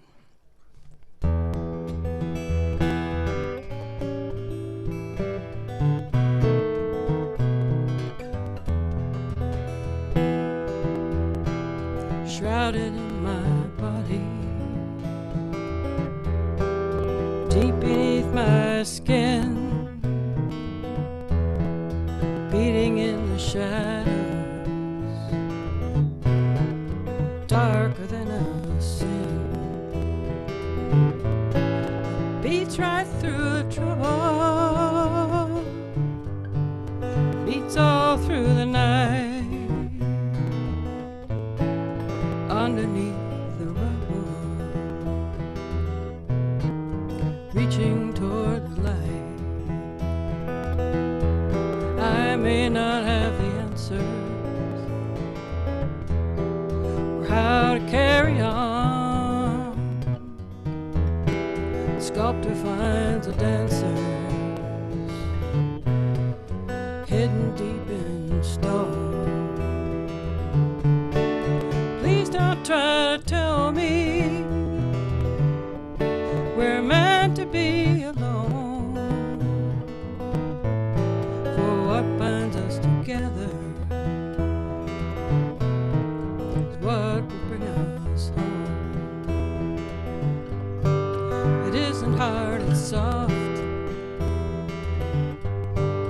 does not work alone. It's beating like a drum. The heart is not a bone. Shrouded in your body, deep beneath your skin, beating in the shadows, darker than your sin. Beats right through the trouble, it beats all through the night, underneath the rubble, reaching toward the light. listen to the story. Hear its somber moan. Though broken, it keeps beating. Heart is not a bone. Your heart divines the glory. Your heart is not alone. That coursing blood within you. Your heart is not a bone. That coursing blood within you.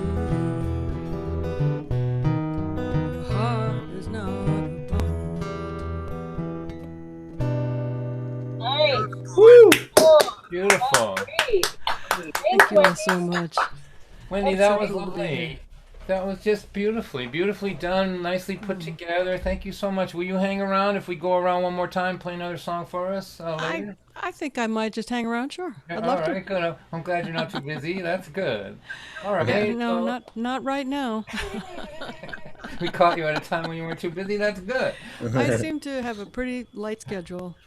Well, I'm glad about that because we'll get to hear some more of you. So now I want to introduce somebody that I'm a huge fan of. I haven't worked with her before, but I've been studying her, and she's a I think founding member, perhaps. She can tell us whether or not that's the truth or not of the band Red Molly, and this is a really treat for me and for everybody. So please welcome Abby Gardner. Hi guys. Hi. Ooh, look at all you guys on Zoom. I see Deb. Oh my gosh, I love it. Yay. Humans. So Abby, I have to tell you, you are a christening. You're our first dobro player in 4 months of doing this. Yeah. Awesome. I'm so glad. I'm happy to be the first. Oh my gosh. Well, it's been really a good show, Don. I was watching some, when I clicked in, there was Canadian police offering cookie dough. I think that's great. Yeah. I think that's the way to go. People should, start doing that. I'm glad you caught that. Yeah, it was a good one. You want to play something for us? Yeah, I'll play a song. Through the Ether. Let's see. Well, I'm coming to you from Jersey City, New Jersey. So I'm going to play a little song about the city. This one is called Born in the City. I have a little thing. All right.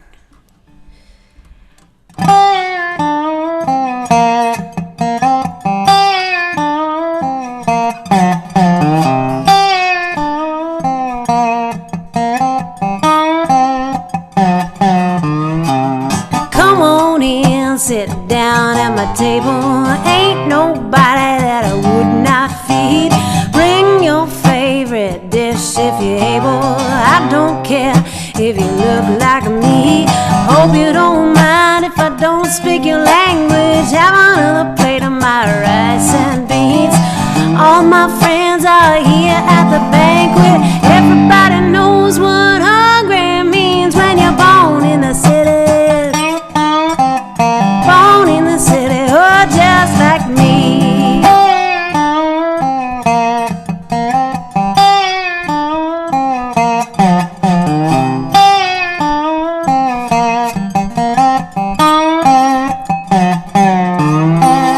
Born and raised in New York City, I know down there every street. Some high class, but most real gritty. I walked them all with my own 2 feet. Uptown, downtown, east side, west side. Nobody shocked by what they see. Rich folks, poor folks, old folks, young folks. Everybody working for the rent they need. When you're born in the city. Born in the city, oh, just like me.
you just took us for a ride. Woo! Thank you. Nice. Wow. That was just astounding. Thanks, Don. Yeah, I had it on gallery view, and all the little squares were rocking. Oh, I love that. Amazing. I could see them over on YouTube rocking and Facebook rocking too. Oh, cool. We have your information about where you're going to be and all that you're up to, and that I think is in the chat. Yep, oh yeah, I see it. Yeah, Brandon put it up there. Thank you. Yeah. So do you want to talk about your next thing that's coming up, just so people? Yeah. Maybe they'll roll over there and check it out. Definitely. I'm doing a couple of live streams. Always on the second Saturday, I do Patreon only. I just started a Patreon page, and it's, if you don't know what a Patreon is, it's like Netflix, but the only channel is like, you know, you turn to each artist for your own channel, basically. So memberships on my channel come with a private concert every month. So that's on the 8th, and then on the 15th is my Facebook Live, just for everybody who wants to come concert. Well, you know, and so we have her Facebook page is right there. And when would you hang around and do another song if we go around one more time? Sure. I'm so glad that you're here, and me too. And that you're doing okay. You know what I mean? I worry about all my friends that are artists. I know. Out there. Yeah. Me too. I wish I could play with you guys, like at the same time. You know, the person who invents that app will be a billionaire in an hour. That's right. Yeah. Right? If you invent that app where bands can play together, you will be in a mansion in 1 hour. You will be, yeah. But I'm sure it's coming, but not quite yet. So thank you so much. Let's hear it again for Abby. Everybody. Thank you guys. Hey. All right, so now I'm really delighted. He's a very busy man, and I'm so glad that he's here. I've seen him pop in. He was doing something else later, but this is a guy I have a lot of respect for. He's just, you know, just a great musician and artist and friend to all musicians, and we're really delighted to have him here. So please welcome Mr. John Mccutchen. Hey guys. Hi, John. How are you? And Abby, it is so weird to be here with you and not be able to play together. I don't think we've ever been in the same room when we haven't done something together. So. I know. It's making me crazy. I was playing along with Wendy's song, actually. John, on mute. John, can you bring your vocal up just a hair? I'd be happy to bring my vocal up just a hair. How's that? Is that I think that's better. Yeah. That works for you? I think, yeah. Okay. Thanks for being here, John. I appreciate you. Oh, I'm happy to do it. This is a Zoom day for me. I just got off a happy hour with the Atlanta Musicians Union, which was the best meeting I've ever had with them. we should have more of those. We should have more of things like this. So I'll shut up and play something.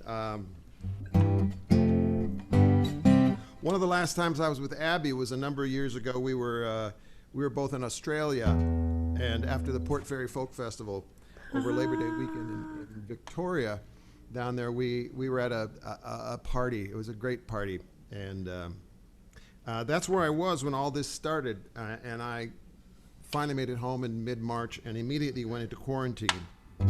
It was me and my dog.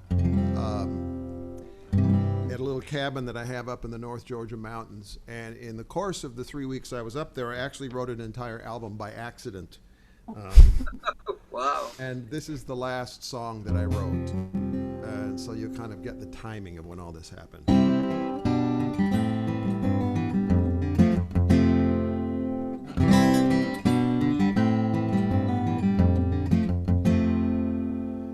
In these times, each day feels like the next. Just tonight, my old friend Richard sent a tearful text. I could feel his sorrow on the screen, wondering if I'd heard the news tonight that John Prine died.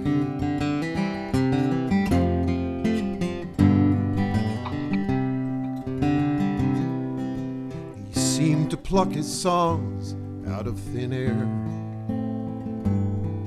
They told of tiny triumphs and lives filled with despair, complex in their simplicity, so honest and so true, just like every writer wished they could do. There's an angel from Montgomery that's finally taken wing, a place up there called paradise where even Sam Stone sings. All the losers, lovers, loners have gathered round the throne in a mighty choir to welcome John Prine.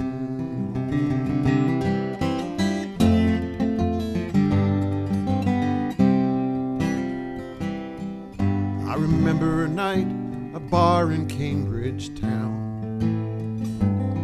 The band took a break, we took the stage and shut the whole place down. It was Stevie Goodman's birthday, just 8 years since he died. We sang, drank, and remembered. We laughed and then we cried, just like tonight when I heard that John Prine died. There's an angel from Montgomery that's finally taken wing, a place up there called paradise where even Sam Stone sings. All the losers, lovers, loners have gathered round the throne in a mighty choir to welcome John Prine home. Tonight I'm sitting here thinking about the stories that we tell, and the blessed few who really do make heaven out of hell. Say hello to Stevie, I ain't ready for you yet. In the meantime, I know you'll enjoy that 9 Mile cigarette. There's an angel from Montgomery, it's finally taken wing, a place up there called paradise where even Sam Stone sings. All the losers, lovers, loners have gathered round the throne in a mighty choir to welcome John Prine home. All the losers, lovers, loners have gathered round the throne in a mighty choir to welcome John Prine.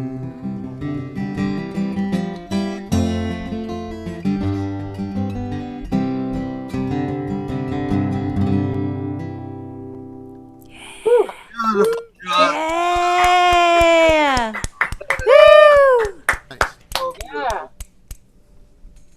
Thank you, John. I don't really have anything to say now. You've done the impossible. You've got Don White to stop talking. Wow. Yeah. That'll be in my obituary. Yeah, that will make the resume for sure. If you want to impress somebody, that's one right there. I hope that you'll hang around. We'll go around one more time. I like to talk to you a little bit, but I think we should just let that song sit for a second, if that's okay with you. And then That's absolutely fine with me. Yeah, that was really beautiful, and thank you so much for being here and for bringing that with you.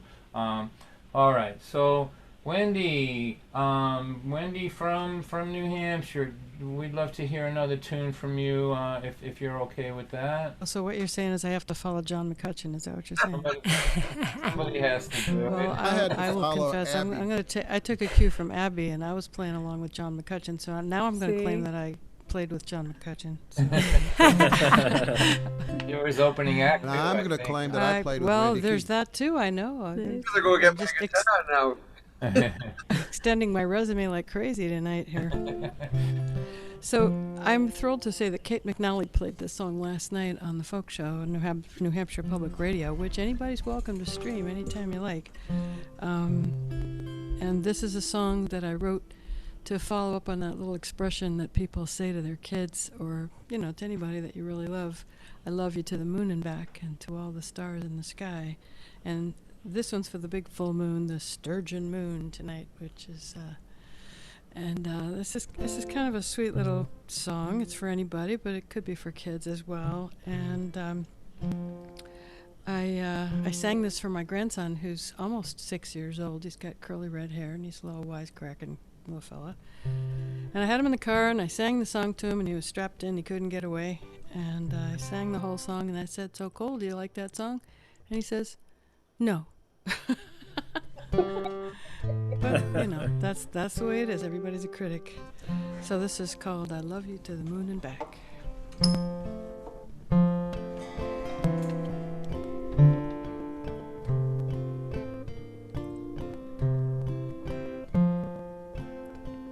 I love you to the moon and back, and to all the stars in the sky. And when you love someone like that, your heart just yearns to fly. Then all the mad and scared in the world just melts, fades away. Then you're free to feel and see and laugh and love your days away. Sometimes when I feel all alone and I just want to cry, the sun has gone behind dark clouds that roll across the sky. It's then I can remember there's all the world beyond, the moon and stars and spirits there sent this little song. So you can all sing along out there in Etherland, at least the parts that you can remember. I know at least the beginning. I love you to the moon and back, and to all the stars in the sky. And when you love someone like that, your heart just yearns to fly.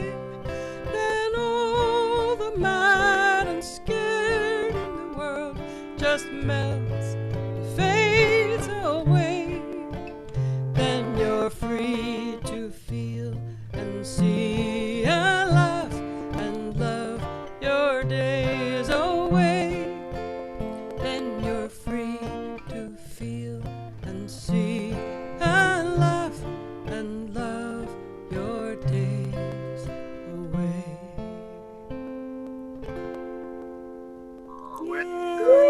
Beautiful. Beautiful, Wendy. Thank you all so much. Yeah. Wendy, thank you so much for bringing such a lovely energy to our event tonight, and I mean that sincerely. Let's give a nice round of applause. Here. Beautiful job, nicely so done. much. Yeah, It's a real and treat to be here. her Facebook page is in the chat, and then that song will be in my head now for days, I think. Yeah. Can I do a real quick plug here? Yes, my please. CD is available at thetoadstool.com, or you can call the Toadstool to get my new CD with that song and my other songs on there. So, thank you.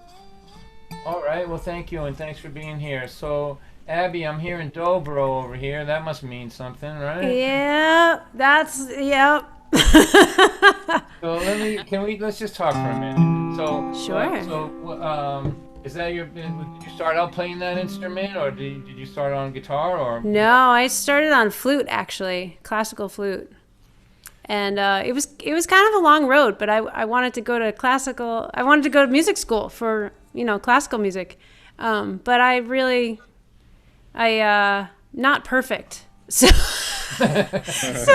I didn't get in. I mean, flute is really competitive, it ended up, I started singing when I didn't get into music school, and I went to Boston University.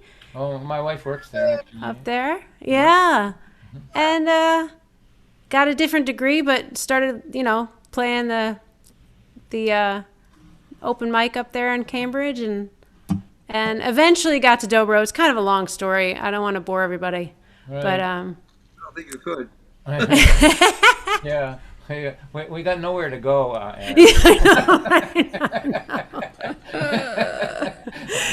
That's so true. It's so hard to get out of things these days, you know? I know.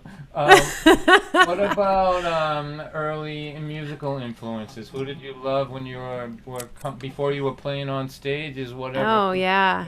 Who did you like? Who? Yeah, I grew up with a lot of music. My dad's a jazz piano player. Wow. And that's a picture of his piano, actually, right here. Nice. That's the one that's in Hancock, New Hampshire. No kidding. Yeah. So yeah, I grew up around a lot of music, a lot of jazz, a lot of like Billie Holiday, Ella Fitzgerald kind of stuff. But I was always stealing my sister's Bonnie Raitt records. And I just love the slide.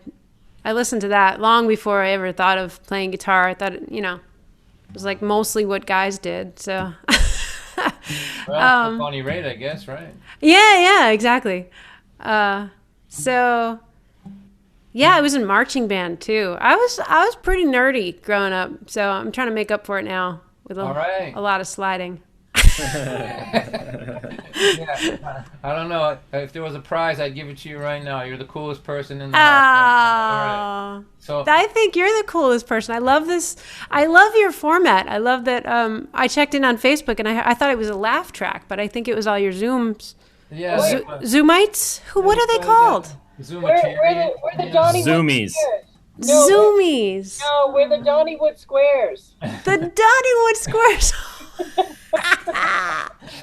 So what we do, just for those of you that don't know, is we vet people. We'll say, are you in a quiet place? Let's unmute you. And then Brandon, who's the technician, he kind of monitors it. So we try to get, at least a half a dozen people unmuted so I can hear them. So I feel like I'm not just performing to a screen. Yeah. I get so bored with myself. But when I can hear it, it triggers the part of my brain that's been on stage all those years. Right. And all of a sudden I get stimulated. So it was just, I'm sticking with Zoom until something more interactive comes along, I think. So. I like that you vet people too. You can't even do that in person. Like there's a guy playing spoons in the front row. You can't mute him, you just have to grab the spoons. So this is even better. That reminds me of that movie Blaze when, Tom's Van Zandt tells this story. The guy wants him to play, he goes, play this song because I can play harmonica in it. And Tom's Van Zandt says, did you ever go to a show and everyone's sitting down and there's a guy in the back and he's standing up and then he starts walking slowly to the stage, and he gets close to the stage and he reaches his hand inside his jacket and tension is rising everywhere and sure enough, he pulls out a harmonica.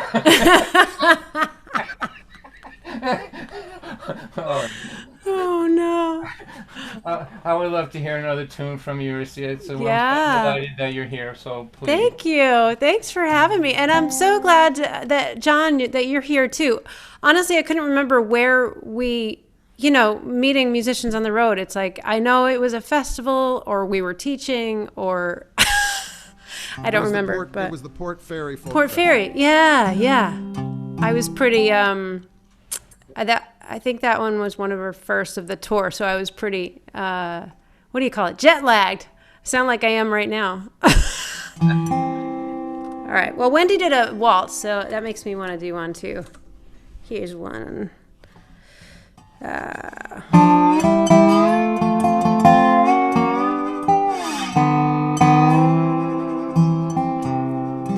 If I was a liar, oh, this is when I would lie. Swear I don't love you, not a tear in my eye. But I can't lie, no, not to you. I ain't no liar, no, it's true.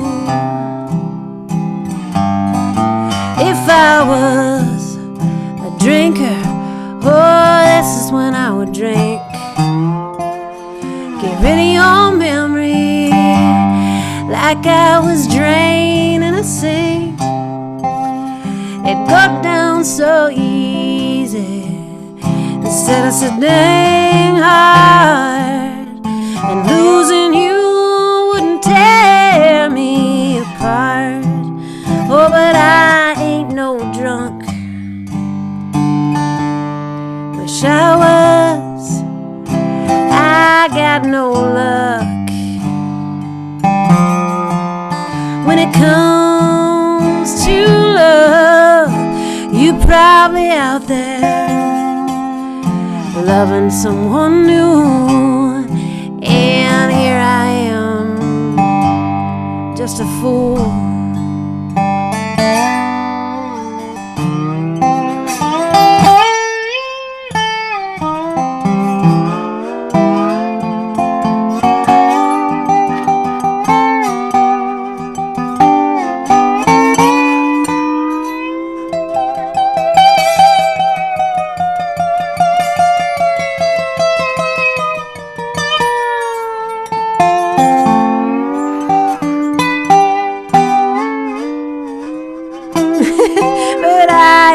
Drunk, I wish I was. I got no luck when it comes to love. You're probably out there already loving someone new, and here I am, still a fool.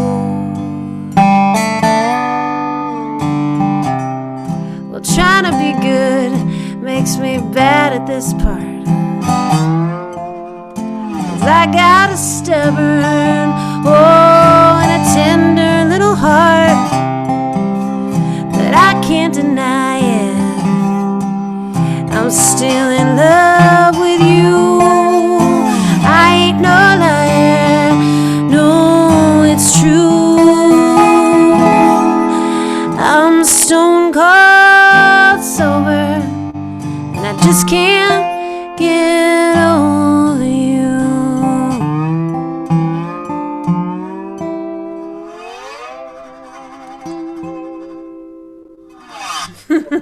Woo! Woo! All right. My thing.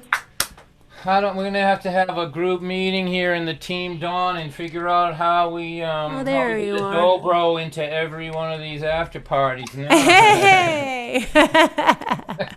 Thank goodness we didn't get into flute school. Yeah. How come they didn't have a dobro in that orchestra?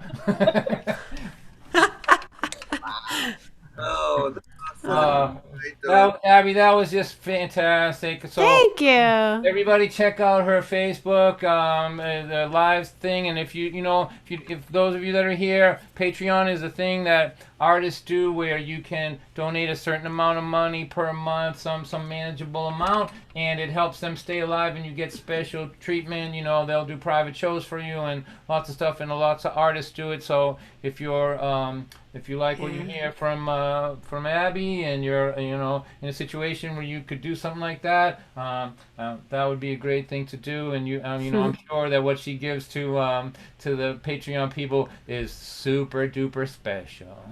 It's pretty fun. I really like having my inner circle. I've been like sending them new songs, and it's just so fun. I like have a fan club almost. Right. How would you describe it? Netflix with one channel? That was brilliant. Yeah. I mean, well, yeah. And it's lower price than Netflix, most of it. It's good. Well, I've written down everything here. I'm going to try to make it to some of your stuff, and I'm Thanks, a fan. Don. I have been for a while, and this has Aw. been great. And I hope that we get to meet in person sometime. Let's hear it again Me for Abby too. Gardner, please, everybody. Thank you, guys. This has been fun. All right, so John Mccutchen, do you mind if we talk just for a minute, you and I, John? There's nobody That'd here. be great. There's nobody's listening. It's just us. I'm used to that. So do you want? But you were at one time the president of the local 1000, but you're still involved in it. Yeah. I'm right? still a rank and filer. I'm on their Fair Trade Music Committee. I was actually one of the founders of Local 1000, some 27 years ago or so. So what's the number one thing that we're fighting for these days with 1000? Well, just trying to keep our members and keep all musicians and venues alive. I mean, you know, those of us who do these live streams, we're getting a little bit of money at least, but the venues, the places that have been gathering places for us, they have mortgages and they have staff and a rent, and so we've been really concerned about preserving the workplace as well. Local 1000 is a weird bird in the union world. In the folk music community, the line between employer and, between labor and management is pretty porous. So, we've been able to get a pension set up, or access a pension through the Musicians Union for a lot of people. And we're still fighting to preserve health care. It's a daily battle, as you don't have to be a union member to know that. Can you where would somebody go to figure that out? Like if somebody wanted to participate in that more or learn more about it, they just go to the Local 1000 site? It's local1000.org. Yeah, there's lots of ways to become involved. And even if you're not a member, there is a great resource page there for how to apply for, that any musician can take benefit of, how to apply for, the PPP, how to apply for the grants that are out there, how to apply for unemployment in your state. It's entirely possible that we're not going to see any live concerts for the rest of the year. Yeah. And we're just trying to help all musicians find a way to survive these times. Patreon is is a brilliant thing. I actually started a Patreon page too, and can corroborate what Abby is talking about. It's an old and ancient and honorable way to support artists. I mean, Mozart, Bach, Turlocal Carolyn had patrons, but in the old days they were just wealthy people or institutions like the royalty or the church. And now, for $1, $5, $10 a month, you can support the work of musicians that you care about. So we're trying to help people get that established. And we've always looked well beyond our membership to think that we want to be there if there's an issue that affects all musicians, union or not. So it's been great work. It's hard work. I'm busier now than I've ever been doing. Everybody's saying that. I feel that way. I've never been so busy, never leaving my house in my life. But so I have a tremendous amount of respect for you and what you're doing, not just on the union side and for other musicians, but as an artist and all that. I was on in a festival with you, I think, in Nova Scotia, and very impressive. You played the hammer dulcimer. Is that right? Am I remembering that right? Yep. Yep. I've been known to play the hammer dulcimer. And get sounds out of it that are not humanly possible to get out of it. Was that you? I think that was. Well, being as the hammer dulcimer is not a human, I think that's a pretty accurate way to describe it. Yeah. Before we get you to do another tune, do you want to talk just a little bit about what you and Tret Fury are doing on the 12th? Is that still happening? Yeah. And what Tret is. I hope you all know who Tret Fury is. She's a wonderful musician and songwriter, great guitar player, an old friend of mine, and not incidentally, she was the president of Local 1000 after I was. We're doing a thing called a virtual union hall, which is something that the union puts up and anybody can participate. And it's called live streaming concerts and how to up your game.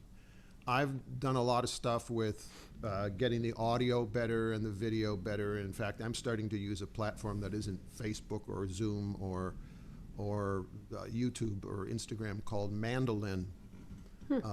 That has much better quality for video and audio, and so I'm just telling people here's what you can do. It's going to take a little bit of investment. For $200, here's how you can up your game. If you got $500, here's how you can up your game. And Tret has really been masterful at getting the word out, because it's one thing to do a show, as any of your musicians out there know.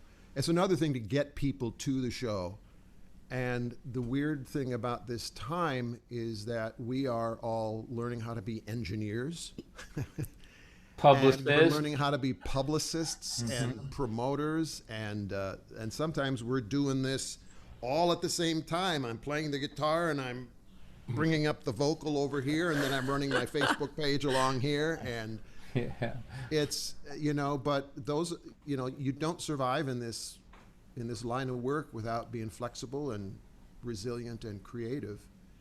So Tret and I are going to sort of lead a little discussion in how to look better and sound better, how to promote your concerts.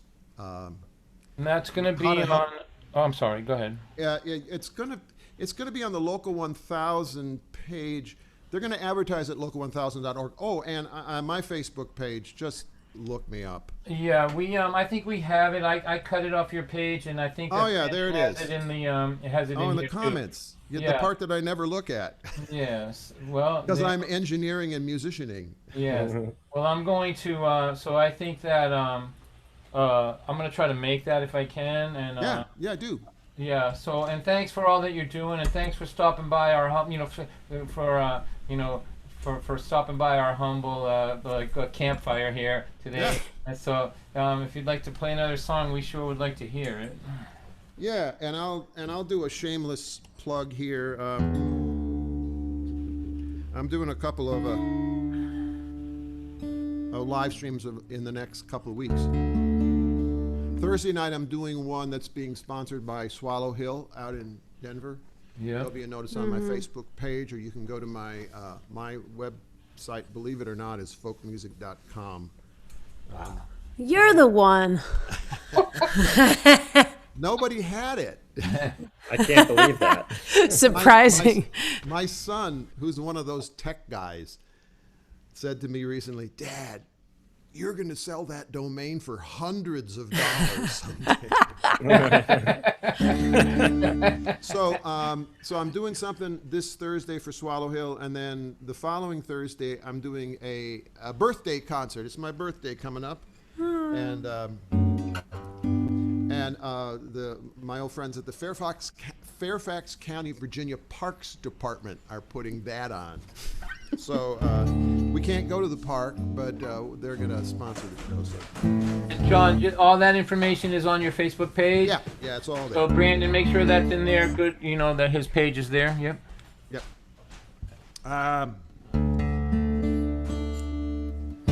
Boy, do I wish you could play this one with me. I know! So I'm sending this out to y'all from my home here in Smoke Rise, Georgia. I remember back, I was 8 or 9 at my grandma's house in the summertime. Every night at 6, I'd hear her sweet, slow drawl. Y'all come in. Y'all means all. I might not like you. You might not like me. Sometimes that's just the way things are gonna be. Still I'll catch you if you should fall. 'Cause where I come from, y'all means all. Blood is blood and bone is bone.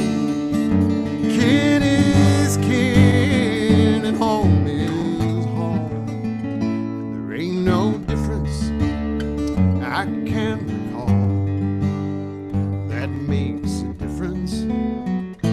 Your means all. It's a southern thing. It's simple etiquette. You treat folks kindly, but sometimes folks forget. They can act plumb mean, Neanderthal. Like my grandma said, y'all means all. Blood is blood and bone is bone. Kin is kin and home is home.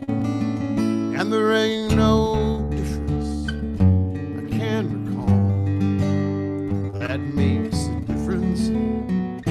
Your means all. Heard it said round these parts, we've got our troubles, but we've got hearts. At this table there is a chair where you're always welcome. Set yourself down there. No, we are not perfect, but we know it's true. We are all God's children. We are just me and you. One day soon we'll hear the call. Y'all come in. Y'all means all. Blood is blood and bone is bone. Kin is kin and home is home. And there ain't no difference I can recall that makes a difference. Your means all. In your Birkenstocks or your overalls, bless your hearts. Y'all means all.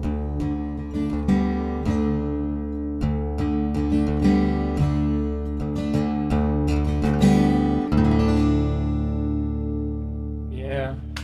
Wow. Oh, man. Woo! Thank you. Thank you. Thank you so much. Woo! What a treat. You know, I have to say to everybody, like, you know, we're all trying to survive, but this idea of making sure that that we have a sense of community, that it's not, you know, that we all get at least a sense that we are with each other and conversational, I think it matters. I think we have to do the best we can with this technology. So that's the way I feel right now. I feel like that I'm part of something, and boy, there's a whole mess of not feeling like that in this world these days. So thank you everybody for being here. I'm going to make an executive decision to do two more things. I'm going to ask my friend David to sing a song. I'll play a song and then we'll end it. But let's have another thank you for John Mccutchen, please, everyone. Abby Gardner, thank you so much, Abby. And our friend Wendy. Nicely done. Wendy! What a nice. So this is the time where I pull somebody out who wasn't expecting to be in here and hope that their tech is okay and they don't sound like they're playing at the bottom of a swimming pool, which does sometimes happen. Well, thank you, Don. This is Just David. another amazing show. Really, thanks everybody who's here. This is David Tamilevich. He's part of something called Mustard's Retreat, and I believe that they are going to do the next thing that Peterborough has going. That, you know, as they inch into this thing, like John said, we're trying to help the venue. So we do this one so they can see the format that I use, and if they like it, they can do it, or they can at least see that it can be done. And so the next one that they're going to do is with Mustard's Retreat, and I think that's going to be on September 9th. So David, if you don't mind, if you'll give us a little taste of what they can expect, that'd be great. Okay, you know, we've been doing virtual concerts and did one last week, and the first person who wrote in about it said, "Oh, I'm so glad we need some hope." You know, and I mean, I guess that's getting to sound cliche, but everybody's feeling that way. So this is a song of hope. In the heart of the winter, the year I turned 10, my father, he took sick and died. With a scratchy old farm, 6 kids and lean times, Mama fought pretty hard to get by. Spring was turning to summer when a man came traveling through. Said he'd work till the harvest was all stored away, and that meals in a room it would do. It was that or the banks, so my mom signed him on. His name it was Jerry Brown. On the front porch we'd gather when dinner was done and the evening was settling down. And he'd tell us his stories of traveling, single old friends and places he'd been. And he mended our hearts on those long summer nights, taught me to smile once again. He'd sing, ooh, there's a time and a place for goodbyes. Ooh, it's a sad and a sweet thing to cry, yes, to cry, how I've cried. But the answers, they'll come by and by. He worked hard as two men, was quick with a grin, though a distance remained in his eyes. And he never did say why he took to the road, and we knew well enough not to pry. But he understood how I was feeling, or at least to me, that's how it seemed. And late in the night, as I lay in my bed, his songs they'd run through my dreams, singing, ooh, there's a time and a place for goodbyes. Ooh, it's a sad and a sweet thing to cry, yes, to cry, how I've cried. But the answers, they'll come by and by. October it came, the last corn was in, and Jeremy packed up to go. Heading down south was about all he would say. If he'd be back, he just didn't know. But I think that I knew as he held me, when somehow I could smile through the tears, that if I needed a friend, I would find him again in this song that I've sung all these years. I sing, ooh, there's a time and a place for goodbyes. Ooh, it's a sad and a sweet thing to cry, yes, to cry, how I've cried. And the answers, they've come by and by. Ooh, there's a time and a place for goodbyes. Ooh, it's a sad and a sweet thing to cry, yes, to cry, how I've cried. But the answers, they'll come by and by.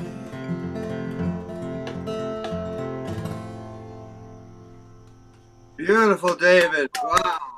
Beautiful. Nicely done, David. Thank you, David. September 9th, here at here at wherever we are, not my house. Yeah, Peterborough Folk Society. So we're gonna wrap this up now. Thank you to everybody. Let's have a big thank you to everyone that's kept the music alive in Peterborough, New Hampshire for all these years. Oh, man, much love. Don White for keeping this whole thing going for so long, Don. We love you. And Brandon, thank you for keeping it all moving. Yep. Thank you, everyone. So, Brandon, if you don't mind, throw the PayPal stuff in the chat so people can, if they can afford to, I can drop a few bucks in for the ramen noodle fund. And I'm just gonna end this with a song called "Angel in Pieces." It's about believing in people when they're not well enough to believe in themselves, and these are the times when that really matters. If you got somebody who wasn't doing, if you have a friend who wasn't doing well before this, I'm going to suggest to you gently that you give them a call. You might be the only person they talked to in the last 3 weeks, and it matters a lot. And it's an easy and simple thing to do. You know, it's hard, this world that we're going through, the political thing, the COVID, all of the loneliness, the the disruption of normalcy is hard on people when they're doing well. You know, just take a look through your list of friends. If somebody you know is alone, maybe something out there, reach out to them. It's an easy thing to do and it matters. And so I know you're doing that. I can feel you from all the way through here, you know. And so on behalf of humanity, for whom I am the official spokesperson, I want to thank you for the little kindnesses that you're doing out there in the world. I know you're doing it. And thanks a lot. You're all welcome here. Generally, this is a Thursday night, but keep an eye on my webpage and, you know, drop in, promote what you're doing, you know, anything that you want. This is really just a way to just help everybody, you know, including me. It helps me. I give money to my wife and we buy groceries, but you know, it's not just a gig. It's I'm trying to feel like I belong in the world here, and let people know that that we're together, however weirdly we can be now in this stupid thing here. So here we go.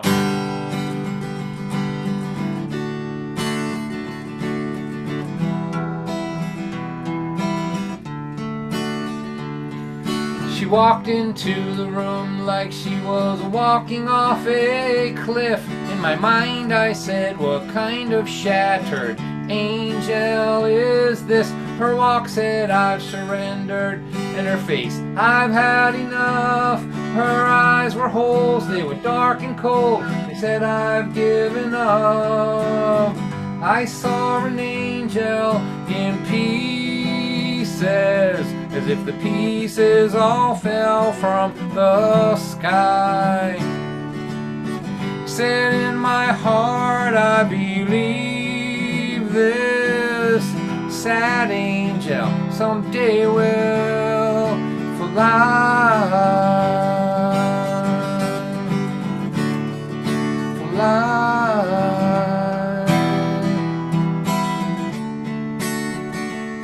You know, life rains down so hard upon some people that we know. It tears their faith and their hope away, and they walk around like ghosts. And we see them as they are breaking, and as their spirit dies, but deep inside we still believe they will come alive and fly. I saw an angel in pieces, as if the pieces all fell from the sky. I said in my heart, I believe this sad angel someday will fly.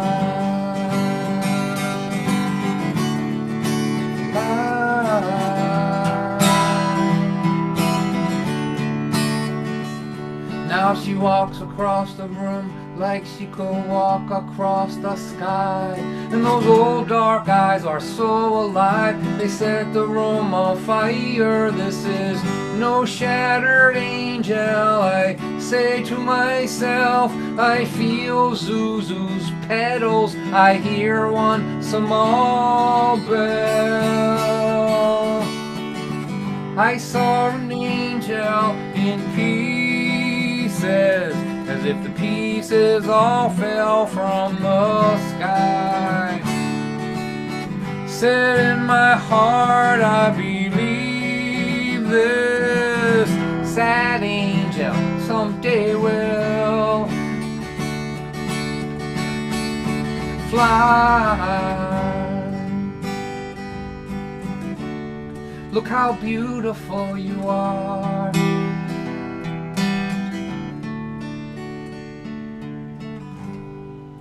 Thanks, everybody. Oh, Don, that what a great. All right, Nostrovia. Thank you.